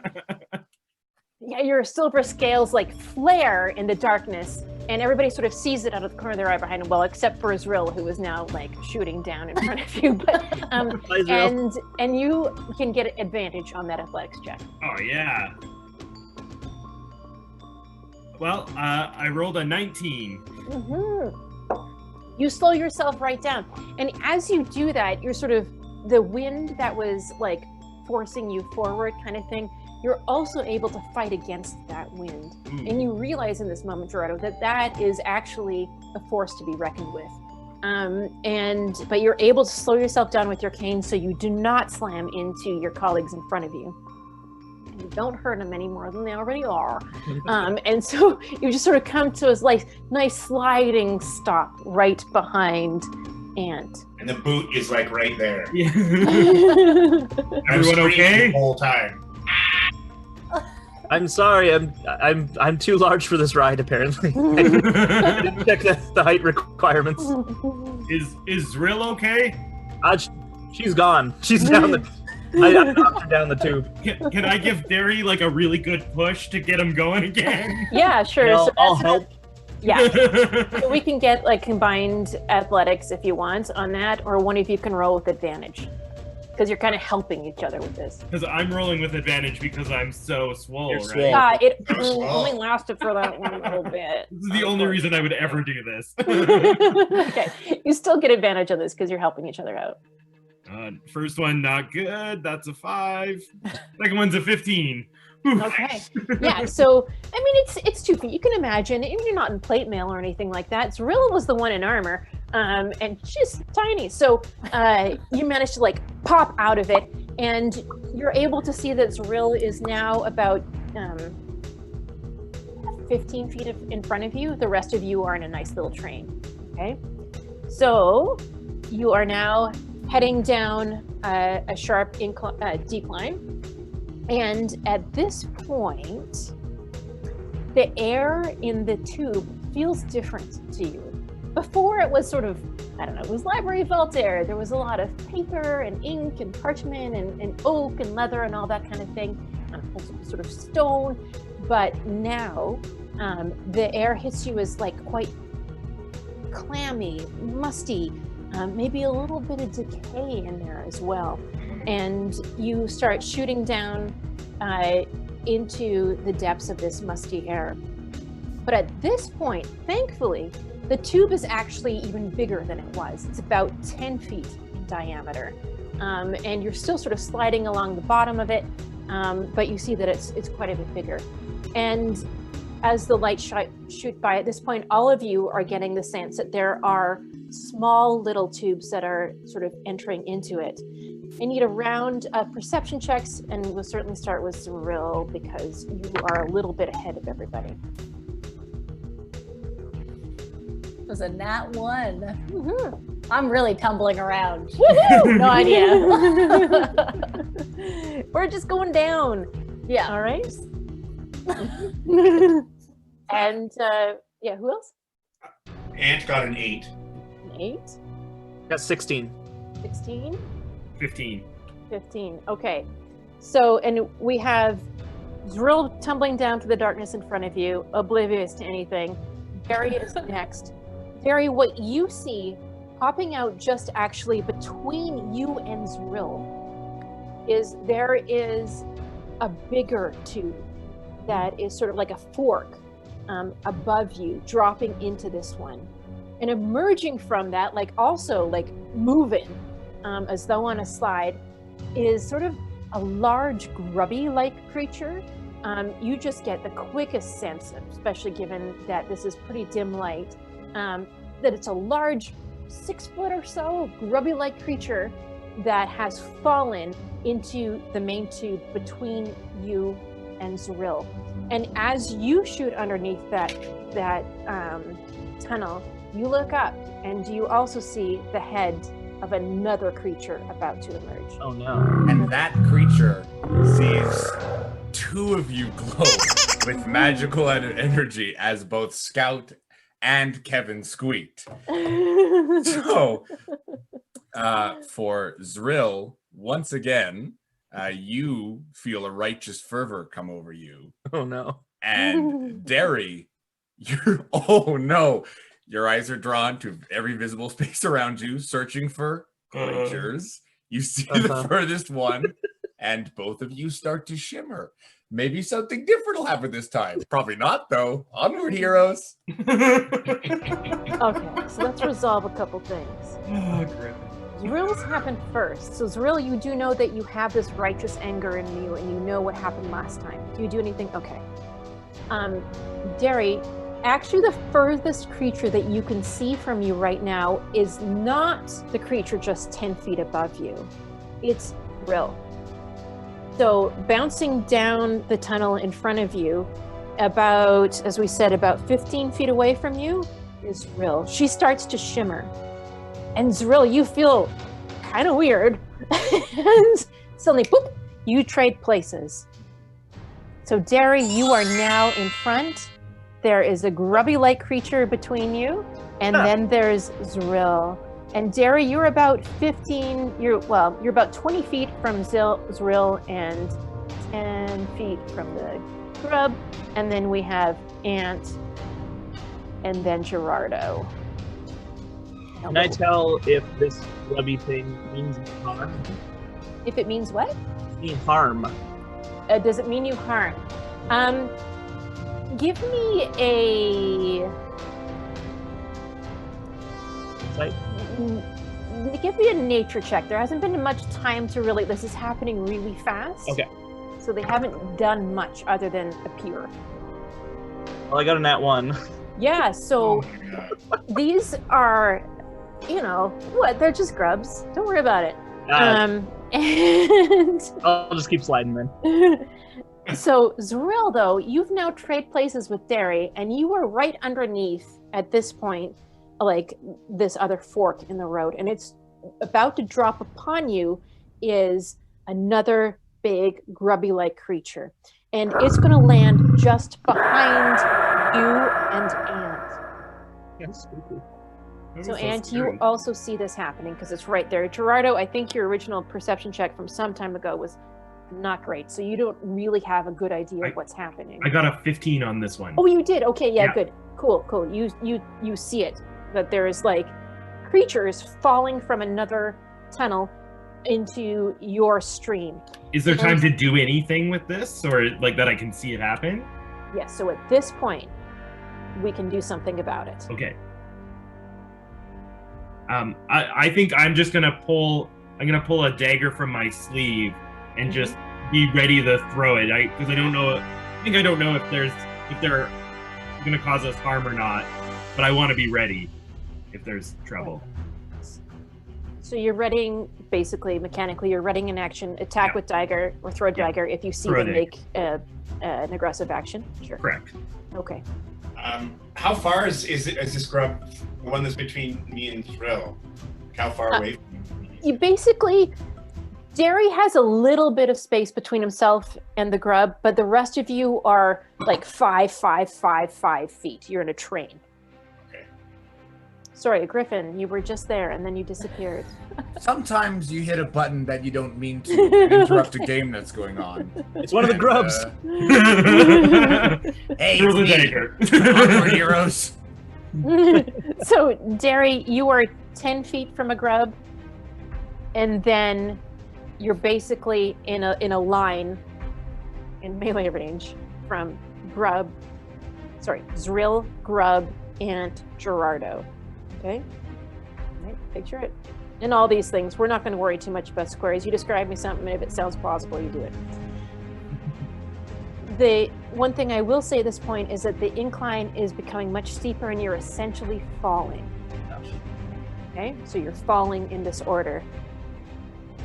This point as well, the grubs sort of are spinning around, and you can all get a sense that they, like there's the one that's in like beside you, Derry, the one in front, is kind of like yellow and a little bit scrawnier, but still it's like a big millipede or something, and it has these long tentacles on one side, like for each of the segments, and there's like this beaky thing at its mouth, and these big, milky, glassy white eyes. The one that is between Zrill and Ant, similar kind of creature, a little bit bigger, a little bit glossier and greener, and it is also spinning around, and they sort of look about with really just kind of hunger in their eyes. And yeah, they are about to reach out with their tentacles towards the juiciest fruit that they have seen in ages. And so we should all probably roll initiative. That's the easiest way to do this. Really wanted that sound to happen when Griffin came in.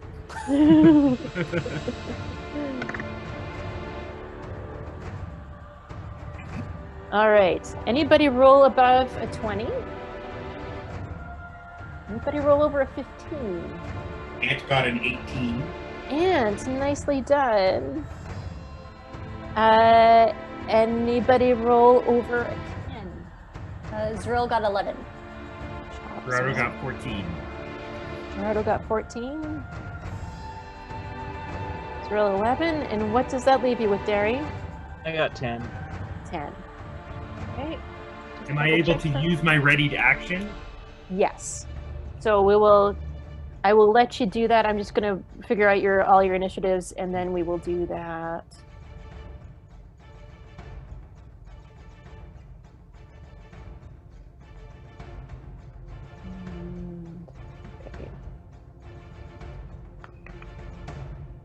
Okay, so as their tentacles sort of reach out towards the closest of your fallen companions, Girrardo, you are able to throw a dagger. And I'll say really the most logical one is the one that's closest to you. Sure. And thankfully you've got a little bit of room. Now you've got 10 feet across in this tube, so you can kind of see a line towards the bigger green grubby thing. Okay. And you can release your attack. Roll to attack, and then we'll do initiative. I got a 12 to hit. Ooh, man, it just barely misses as Ah, it goes like shooting into the darkness. it's because I can't see it really. No. Oh, and actually, yes, it is dim. So without, no, it only counts on your perception checks. Okay, it is pretty dim though. Yeah, okay. Let's start initiative. So Ant is at the top. I yelled down at the grub. I'm like, I may look like a tasty little morsel to you, but eat this! And I hurl this big gout of fire at him, and I cast Firebolt. Nice. Is that a save or an attack? It's an attack roll. Nice.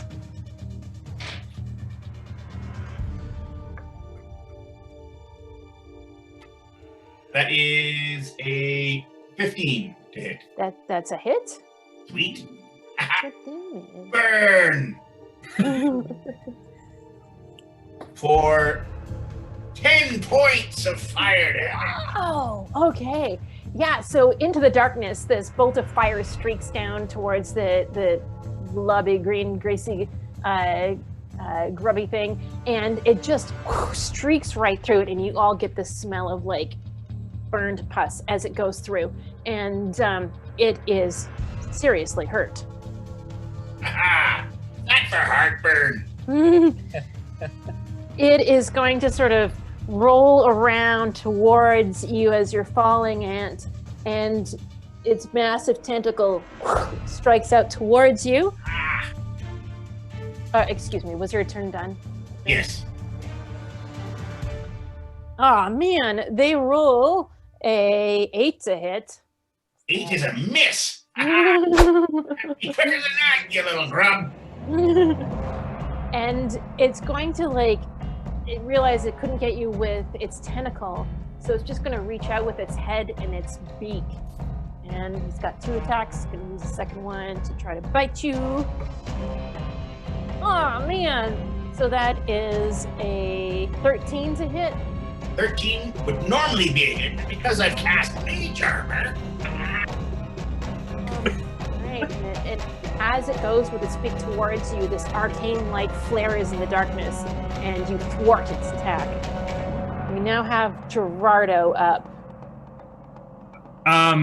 So there's this one on Ant. Is it within 5 feet of Ant? It is within 5 feet of Ant. That's true. Yep.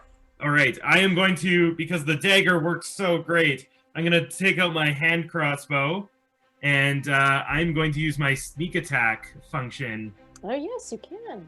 So I will roll to hit him. Cool. With my hand crossbow. And that is 16. That's a hit. That's your damage. All right. So we do. Go away. 6 plus 10, 16 points of damage. So as it goes, the arrow goes into the puffy green, grubby flesh of this thing. It spurts out all over the tunnel, and it is really dead. But it's still falling with you. Cool. Gone. All right, it is now Zrill's turn. So Zrill, as a reminder, you've got the grub that just died beside you, and then in front of you is sort of this yellow grub that's about 5 feet away from you, and then beyond that is Derry. Okay, so that grub is 5 feet away from me. Mm-hmm. Then I'm gonna shout, "Rosette!" and use that blast, my squeak effect, because I haven't used it yet because I haven't spoken. Nicely done. Okay, so that means that yeah, and I said the grub was sort of between you and Ant, so Ant doesn't need to roll. Only the grub does. Well done. Is it? I thought the one behind me got exploded. Isn't the one in front of me? So you're getting the one in front of you, but I'm just wondering whether you will right. actually hurt Ant, but he's staggered behind you with the grub. So yeah. So the grub really failed. Excellent. I don't remember. It was radiant. Oh, it was just you just roll to attack. It just happens, doesn't it? Yeah. Yeah. Okay. Yeah, it's word of radiance. I just say words and then and a it big shaft happens. of light happens. Oh no, I make a Constitution save. Yeah, it totally failed its con save. So it takes 1d6 radiant. You may roll that damage if you like. Let's do it. 4. Nice. Rosette! And it's tail segment falls into Cool. splatters all over the thing. Okay. Hey, did you see that? Holy son! Nicely done! Okay, and is that my turn, or do I get to do a turn? You can do it. You can do a turn. You just said a word, right? And let you talk as a free action. This is my battle cry. Yeah. Okay. And if it's 5 feet from me, will I be able to get it with my warhammer and my longsword, or no? Yep, you will.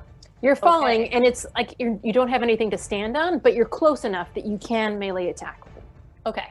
So then I've been slowly untying them this whole time, so I get out both, and because I'm a dual wielder, I'm going to get to attack with both of them. So, thank you. So, I'm gonna go with my longsword first. Let's see if I hit it. That is a 21 to hit. Oh, jeez, yeah, that is it. Okay, and then 1d8. So it takes 7 slashing damage. Nice. All right, for Rosette, slide through it, and this yellow pus goes flying. And then I pull out my I have my warhammer. Big smile on my face, very excited, probably covered in guts at this point. That is a 16 to hit. Yep. Okay, and that will do 5 bludgeoning.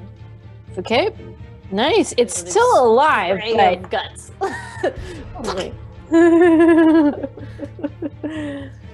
All right, Derry. Zrill, are you? I'm satisfied with your. Yes. Okay. Derry, you have just sort of behind you, in this falling column, this yellow grubby thing that still looks like it wants to kill you. Oh. All right. I guess I'll just take out my hand axes. And I hear all this kind of commotion behind me, shouting and fireballs and things, and I see this creature chomping at me, and I'm like, "Get out of here! They're gross!" And I just slash at it with my first hand axe. That's gonna be a 20 to hit, dirty 20. Okay, yeah, that is. That'll do 8 slashing damage. All right. How would you like to finish this crawler of the carrion off?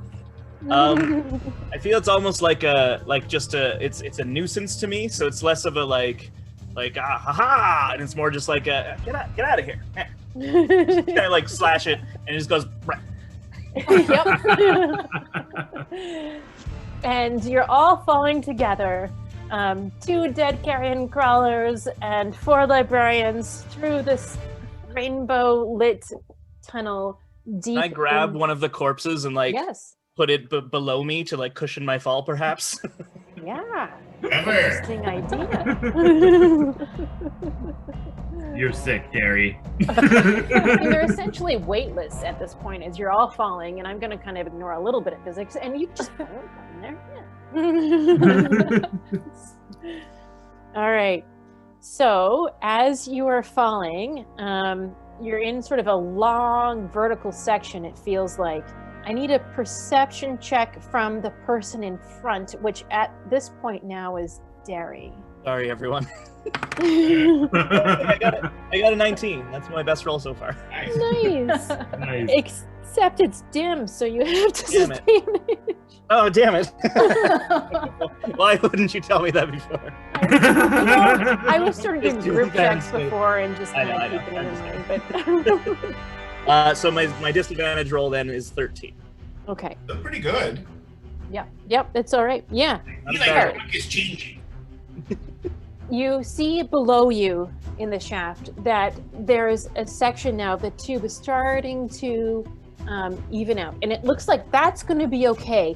And it sort of is easing you out of your fall. But in front of you, there's now a hard right. And you're going really fast at this point. You are going to slam into this wall unless you do anything. What do? Well, can I use that corpse and like surf on it and maybe Yes. try and like use it to do a turn? Yeah, I like that idea. Okay, so I'm going to give you advantage on that, and it's going to be... I feel like this is an acrobatics check. Yeah, that makes Yeah. sense to me. So I got a 16. 16. You slide through and it just like leaves this streak of almost like bioluminescent like behind you.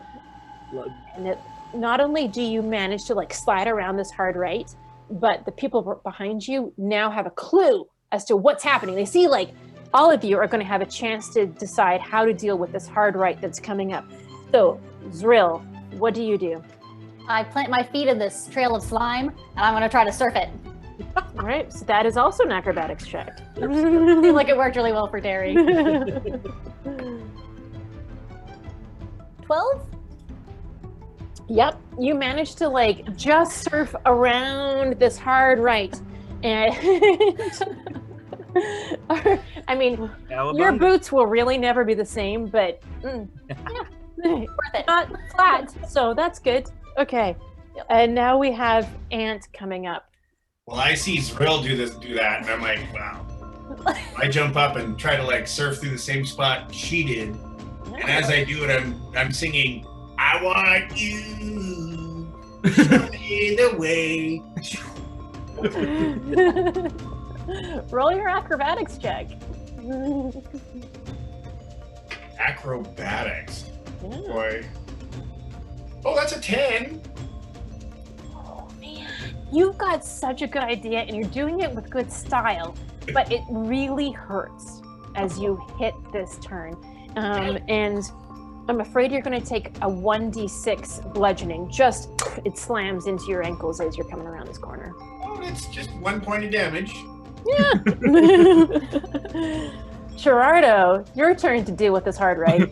Well, I see Ant go down, and I'm like, well, I'm not going to be able to do that. So I go slip and slide style into the bioluminescent corner. Ooh, but just perhaps something else happens before And as you go slip and slide style, as you head towards the hard right, the faint scent of peppermint you seem to kind of dive into as Ant realizes that his hands are tingling and they indeed smell like peppermint in this moment. Thanks, Marcia. Onward, heroes! Could I have like taken my hands and like draped them behind me on the tube as I'm going around the corner, surfing? Leaving like a peppermint cloud? Oh, yeah. Sure. Yeah, like an enticing smell of healing up ahead. Yeah. Yeah, for Girrardo to Did you Excellent. fart to Ant as a... You'll never know! Girrardo, I think we were about to ask for an acrobatics check for you to like manage this turn. Thank you for leaving your peppermint, as that's a natural 1. I actually, my friends, I do have the critical. Well, no, this isn't. Oh, this no. isn't combat. It's not combat. You just really fail. Okay. So, right. Appropriate. Yep. I gotta tell you, the smell of peppermint and carrion crawler guts is actually not as enticing as maybe Ant intends. And so you are completely distracted from what you're intending to do, and you are going to take your 1d6 bludgeoning as you come around this hard right. You want me to roll that? Yeah, roll your own damage. That's 3. Does Ben get healing from the cloud? Does he get healing from the peppermint cloud? He does not. Very disorienting. Okay, so you come around this hard right, and there's now sort of quite a gentle slope. And at this point, I need... Who's in the front still? It is still Derry, right? It's Derry. Roll a perception check. in the USA. That's a 10. Okay. You don't notice it until you're right on top of it. You're coming around, like sliding down the tube, and suddenly it's like boom, boom, boom, boom, boom, boom, boom, and it's not pleasant, but it doesn't hurt you. And you look down and you see that there is a metal screen, and below that screen, just as you're passing by, like the wind is super strong, being sucked into that. They're about 10 feet down below you. You see a huge fan. But it's too fast. Now you keep going down, and we are heading to another steep section. And all of you, as you're coming around, you see that there is this sort of inset tunnel where a fan, which, most of you, maybe not Derry, but most of you figure out that this is one of the things that is keeping this wind going through this tube. At this point, Derry, you can't help but see that in front of you, down below, there is something glistening like static that's blocking the tube in front of you. And you are gonna slam into it very soon. You, 2 carrion crawler corpses, and all of your friends. I'll give you a chance to see if you're gonna try to do anything about it. Is it possible to jump off of the thing I'm surfing, like with a backflip, to try and land and maybe run to slow myself down? It's a pretty steep angle. Yeah, okay. I wasn't sure how steep you were at right now. But... Yeah, I'd say like we're at about that steep now. What is that? Okay. Yeah, almost 45. Am I still near that grate that I passed? It's behind you. Um, But there are some things that sort of, if you're looking around, I mean, there's still these smaller openings that are going on that are like handhold size, like about that big around. okay. I'd like to try and, with one of my hand axes, like, lodge it into one of those things to try and stop my momentum. Cool. Okay. Give me an athletics check.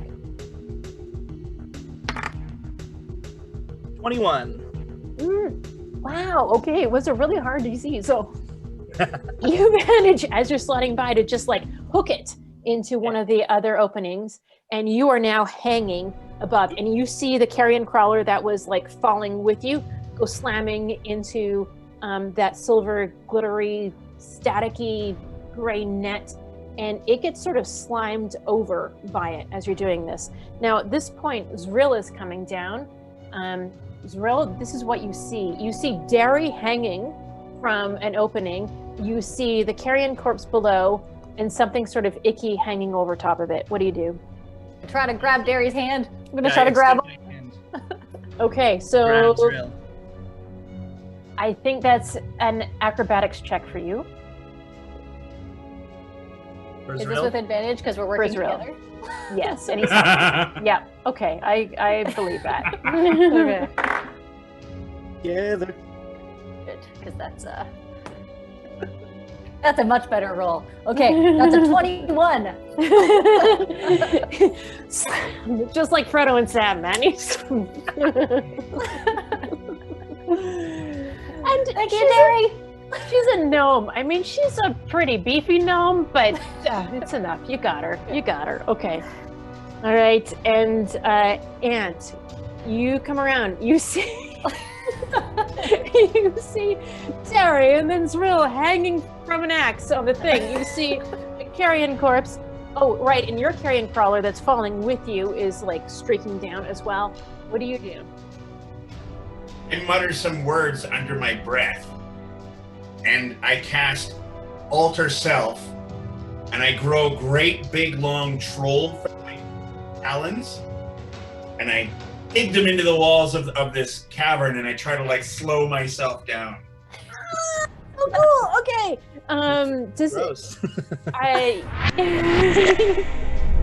That's an athletics with advantage.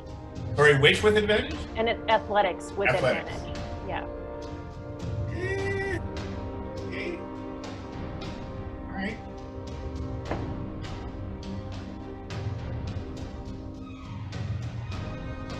$13. It slows you down. You're not going to slam into what's going, but you can't really stop yourself. So you are now heading. Your ankles are in the carrion crawler glistening mess at the bottom, but at least you haven't slammed into it. And Girrardo, now you've come around. You know what you see. What do you do?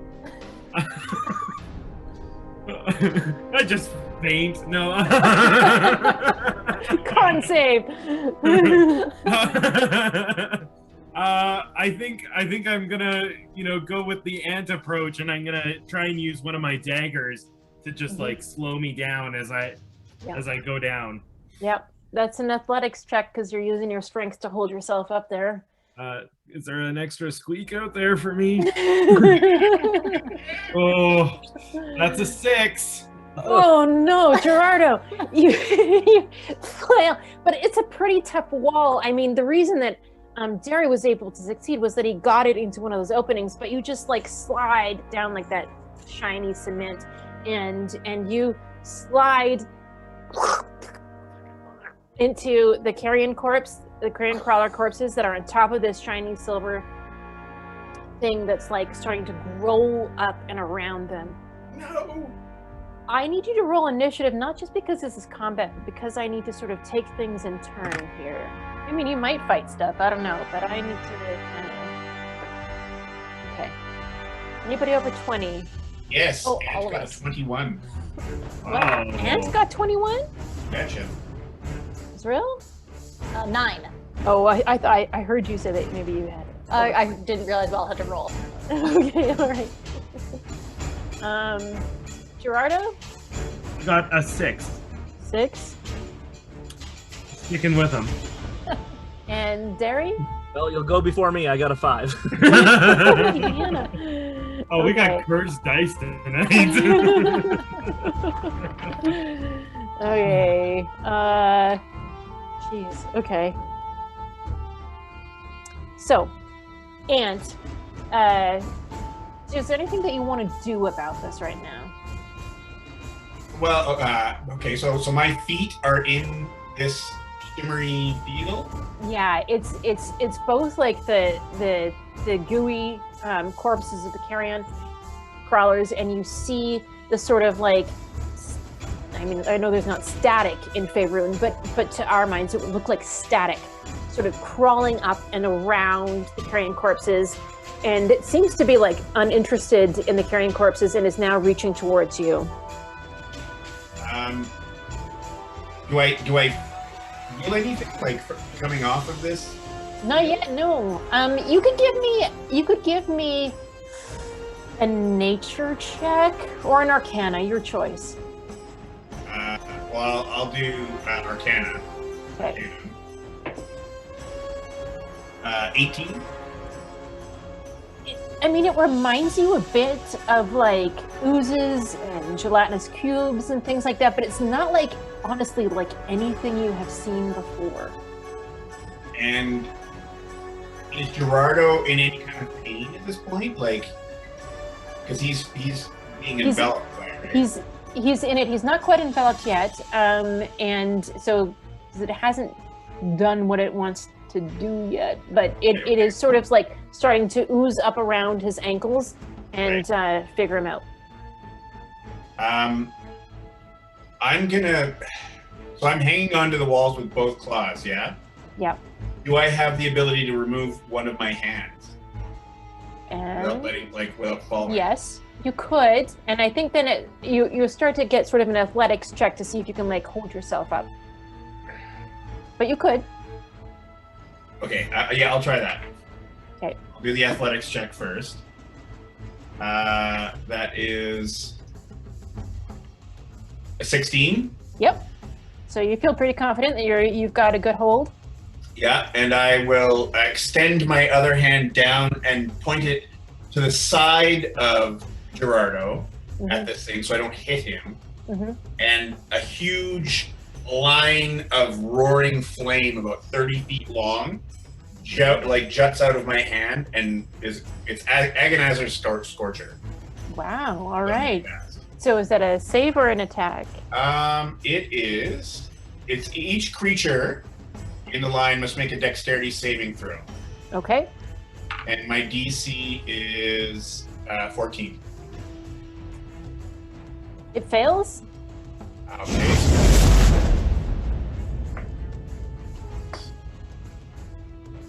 Posty. It takes 19 points of fire damage. Ooh. Holy Hannah. So Hello, sorcerer. So this fire goes like through the carrion corpses, a puff of smoke, and hits that sort of stretchy net, and it starts to give way. There's just like one or two strands that are kind of holding out and stretching across the tube. You can see now at this point the carrion corpses are starting to fall through and continue down the tube. Girrardo, just because you said that you've been trying to hold on with your dagger, you don't immediately go through if you don't want to. Okay, sure. Okay. I will also remind you that I have wild magic. Yes, So you at should. any point, you can ask me to roll the D20 and Do it! I did forget. I think you're going too well. okay. So technically it says if I roll a 1, then we roll. But you can choose a number. You can do whatever you want. If you roll 1 on your attack? No. I roll to see if wild magic happens. Yes. Okay. So but roll. You could decide upon the number that dictates whether or not I I roll a one. I see. Okay, so you roll regardless kind of thing, and then I decide? Yeah. Well, or you pick a number. You say if you roll like an 8 or something like that. Roll a 1, yeah. Roll 1? Yeah. I feel like that's a good bet with you guys. I rolled a 10. Close. Yeah, it's the Girrardo rolling. All right, so that was Ant's turn. Wow, you did a lot. So, sorry, so we're at, I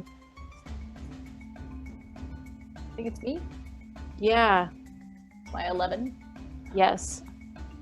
Where did I put this? Can you guys, what do you have for the initiative? Because I have 2 right here, and I'm like, where does it have? I had 11. Derry had 5, and Girrardo had 6. I had 6. And Ant was 21.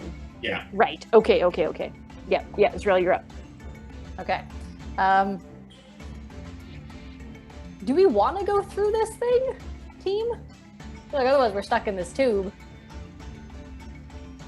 I don't think we have a choice. Yeah. I feel like it's better we get rid of it than getting sliced open as I'm being swallowed. Oh. Good point. Okay. Girrardo!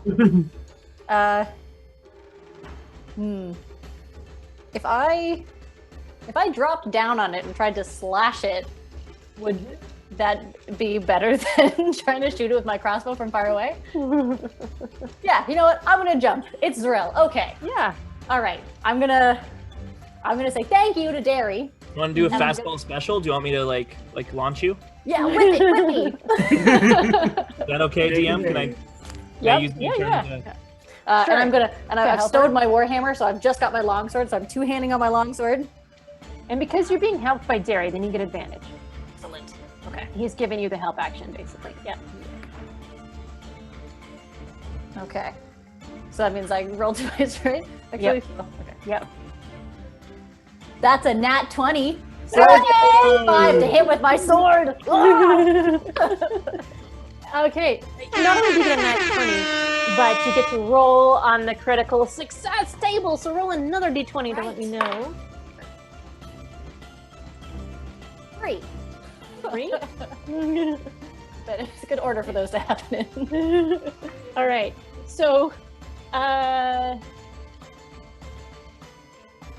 you just have advantage on everything. You know what to do here. I'm not going to make you roll like an acrobatics check to see if you can balance on this thing, which is what I was thinking of doing. You now have advantage on all of your attacks to the end of your turn. Okay. Well, I think... So when you hit a natural 20, so you still get to do your damage. Okay. Yeah. So yes. So I'm swinging my longsword. I feel great. I do 10 points of slashing damage. Okay. Nice. And as you do that, the last strands of this sort of give way. And you are now just falling, all of you together.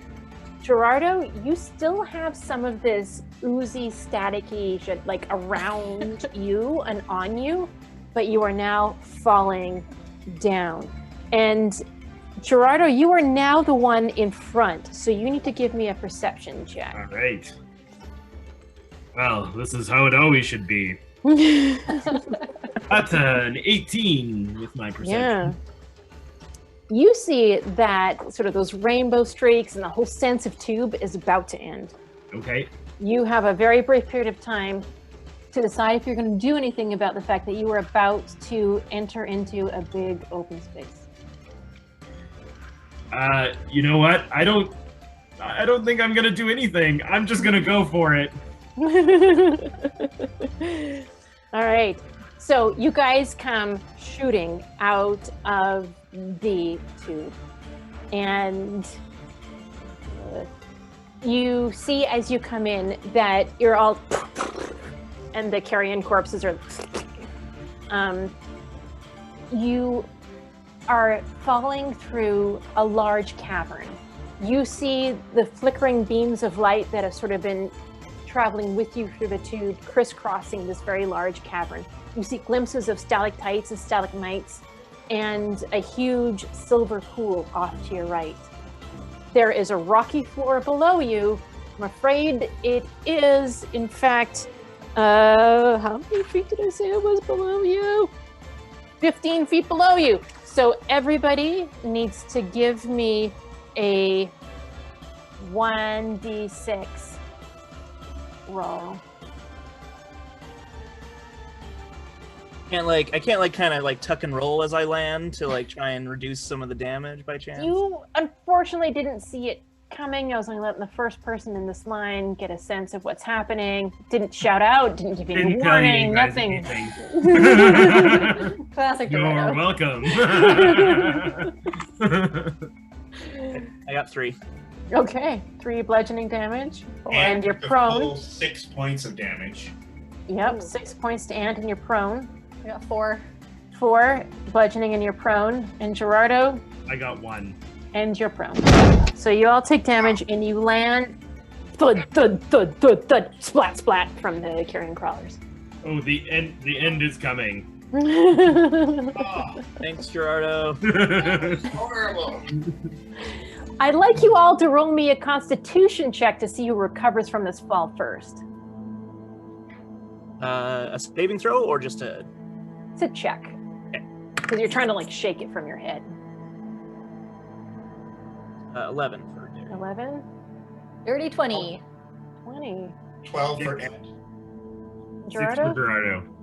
A which sort? A 6? 6. Yeah, okay. It's your number. Zrill, as you recover from this fall, you look up and you see in the dim, streaky light of this cavern, a creature the size of a horse is leaping towards you, except it is very much not a horse. It is vaguely feline, except with raven black wings. And the torso and head are somewhere between feline and humanoid. Their fur is a burnt orange, glowing even in this dim light, crisscrossed with dark stripes and a pale furry belly. Their upper face and nose is orange, shading into cream below a tawny nose. Mostly what you notice about the face is that the mouth is wide open and huge fangs are bared. But, insightful Zrill, you also notice that the creature's tail is upright, like a bright question mark. The eyes are inquisitive, and there's just the suggestion of a smile in the upturned corners of their mouth. What do you do? Guys, look up. It's Sphinx, maybe? Something? I'm gonna get both my weapons ready. So that if it gets really close. Oh yeah, go ahead. I yell out to this thing, "Are you the one that called us here?" Yes, I did, and it pounces in front of you, and she's, "Are you librarians? Are you?" Yeah. Some we of are. us, yes. I knew it would work. That you were still staffing the gate, and that you would come when I called. You'd never leave that gate, just like I would never leave the pool. You, and tell me your names. And she looks at you, Ant. My name is Ant. By the stones, that was one of the funnest things that's ever happened to me. I was so worried that it might hurt you a little bit. It did. Not at all. I'm fine. And you're a librarian. The uniform has changed, but you're a librarian. Yes, I'm a bookwright. In charge of acquisitions. Cool. What is your favorite spell? Oh, I can tell you the spells. Do you have one? My favorite spell? Well, I really like Alter Self. That's awesome. I like that too. And she makes her raven wings turn peacock. And she's all right. And she looks at you, Zrill. What's your name? I'm Zrill. I'm Lilli Zrinsys. I'm Zrill. Hi. You're really cool. Thank you. What do you do anything for the library? I'm a novitiate, so I'm new, but I really like studying fighting. That's really cool. Do you have a favorite language? Well, I like Gnomish, but this is a gnome, but I think Draconic is really cool, and the Dragonborns have some really awesome fighting. I think it is too, she says in Draconic. What? Derry, as she looks at you. What are you? Who are you? What do you do? Hi, I'm Derry. I'm a book right here too. I do translation. Are you hungry? I hold out a little bit of like rations. Do you want some food? I don't really eat, not that often, but sure, I'll try it. Why not? What is it like, these rations? Rations, it's like sausages and crackers and cheese. Cool. Right. It's just like, It's charcuterie. you can see she's like, cool, cheese board. That's a fancy word for this. I love that. Okay, now I like it better. I wasn't really a fan before, but now we can call it charcuterie. And she looks at Girrardo, and she says, "What do you have on you?" And Girrardo, at this moment, you realize that this staticky ooze is still attached to you. Ooh. Girrardo, be honest with me, your DM. Do you have any written material on you? That is a good question. I think the only thing I have that has any writing on it is my ring that has the dwarven conclave, the silver conclaver's symbol on it. Right. You see that the ooze has like accumulated around that ring. Oh, okay. And the Sphinx comes forward and she's like, I think you need to get that off.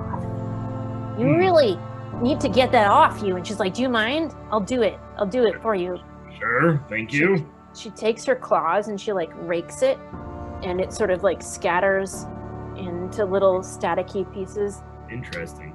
And she's like, did you have anything on that ring before? Did I have it? It was the symbol of the people who raised me. Because I figured you didn't really want a blank ring because there's nothing on there anymore. Well, that is unfortunate. I think I know what's going on. Do you know how to fix that? She looks at you, Girrardo, and she's listening. You can see her ears flickering. She's listening to all these questions. But before she answers them, she looks at you, Girrardo, and she says, you realize that she's using silent thieves' cant. And she's asking you a question. And the question is, are you loyal to the library? Absolutely. I say back to her in thieves' cant. Are you... This is your DM asking, deceiving? Probably. You can roll a deception check. 14. Girrardo was loyal to know about himself. She says, well, I think I've got an idea.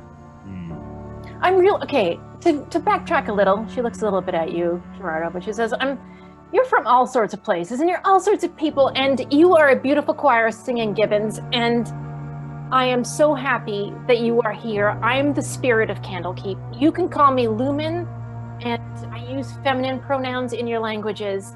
I used to be the heart of Candlekeep, but long ago. Okay, like I am getting to your questions. I know it. I just focus, people. I can get away from myself sometimes. So I prepared a short presentation for you. And the beams of light that have been crisscrossing the cavern sort of conglomerate into a rectangular, like net-like screen above the pool. And I crisscross my legs and start eating my charcuterie. And you see a picture of like a network, like a glittering web across a star field. And she says, billions and billions of years ago, the cosmos was born. Like, I actually have no idea if it was billions, but it was basically as long ago that matters. We sphinxes represented knowledge, learning, curiosity, all that good stuff on our parallel worlds. And we were able to talk to each other through our mirrors. And lights begin winking out on the image, and strands disappear into turbulent nothingness.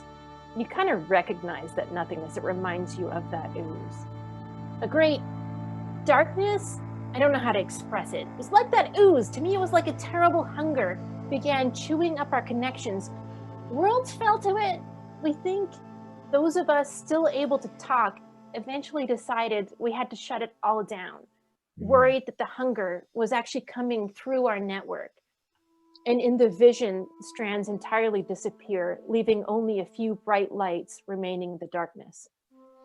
And she says, it was lonely waiting, and her ears and her tail droops. But even worse was when my waiting ended. The image changes to a dramatic picture of Lumen, the Sphinx, confronting a wave of terrifying, staticky blackness emerging from this very pool in front of you. It's obviously enhanced. She's twice her size. Her muscles are huge. Her wings are made of peacock feathers, and she's wearing a crown of golden lotuses. The hunger has arrived through this very pool. I fought it, and even though I couldn't stop it from passing over the whole of Candlekeep, I could add my own magic to it. I sent it to the gate to call for help.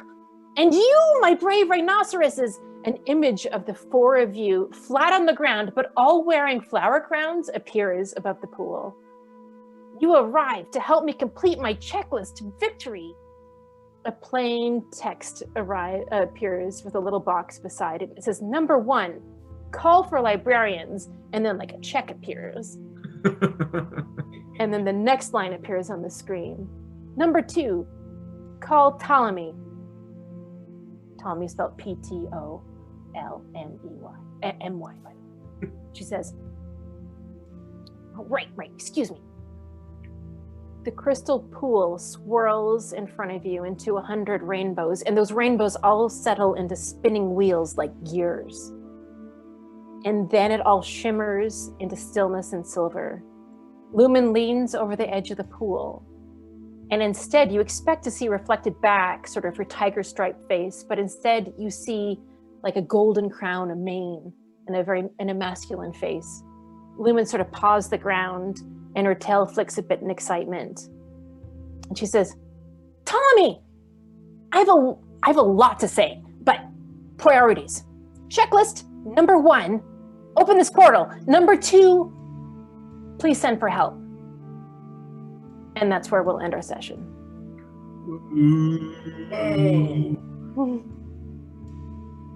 Wow. I don't know if you can read that. That says that was a nat 1 counter I had going. Here was 8. Doesn't matter. That concludes the second episode of Pages and Mages. Thank you to everybody who tuned in to watch us live. And if you're watching this right now on our YouTube or Twitch, you missed out on the fun, but we still appreciate you watching.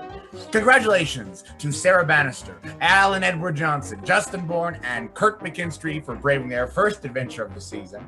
Thank you to Jen Gerritsen for building this world and taking us through it. And thank you to Emma Braga for making sure that our ambience was on point, and Kevin Cork for all the tech help behind. A big round of applause to our 4 volunteers, Marcia, Dan, Scout, and Kevin. Excellent timing this episode. Man, that was good. One more time, you can find us on social media at the D20 Initiative. You can use the hashtag D20 Initiative or the hashtag Pages and Mages. And do not forget to post the book with your favorite fantasy setting for a chance to win Dicebound's Black Light Dice. I have been Griffin Cork, and tune in on September 21st at 7 p.m. for the 3rd episode of Pages and Mages. Onward, heroes. Yay! Thank you, guys. Everybody.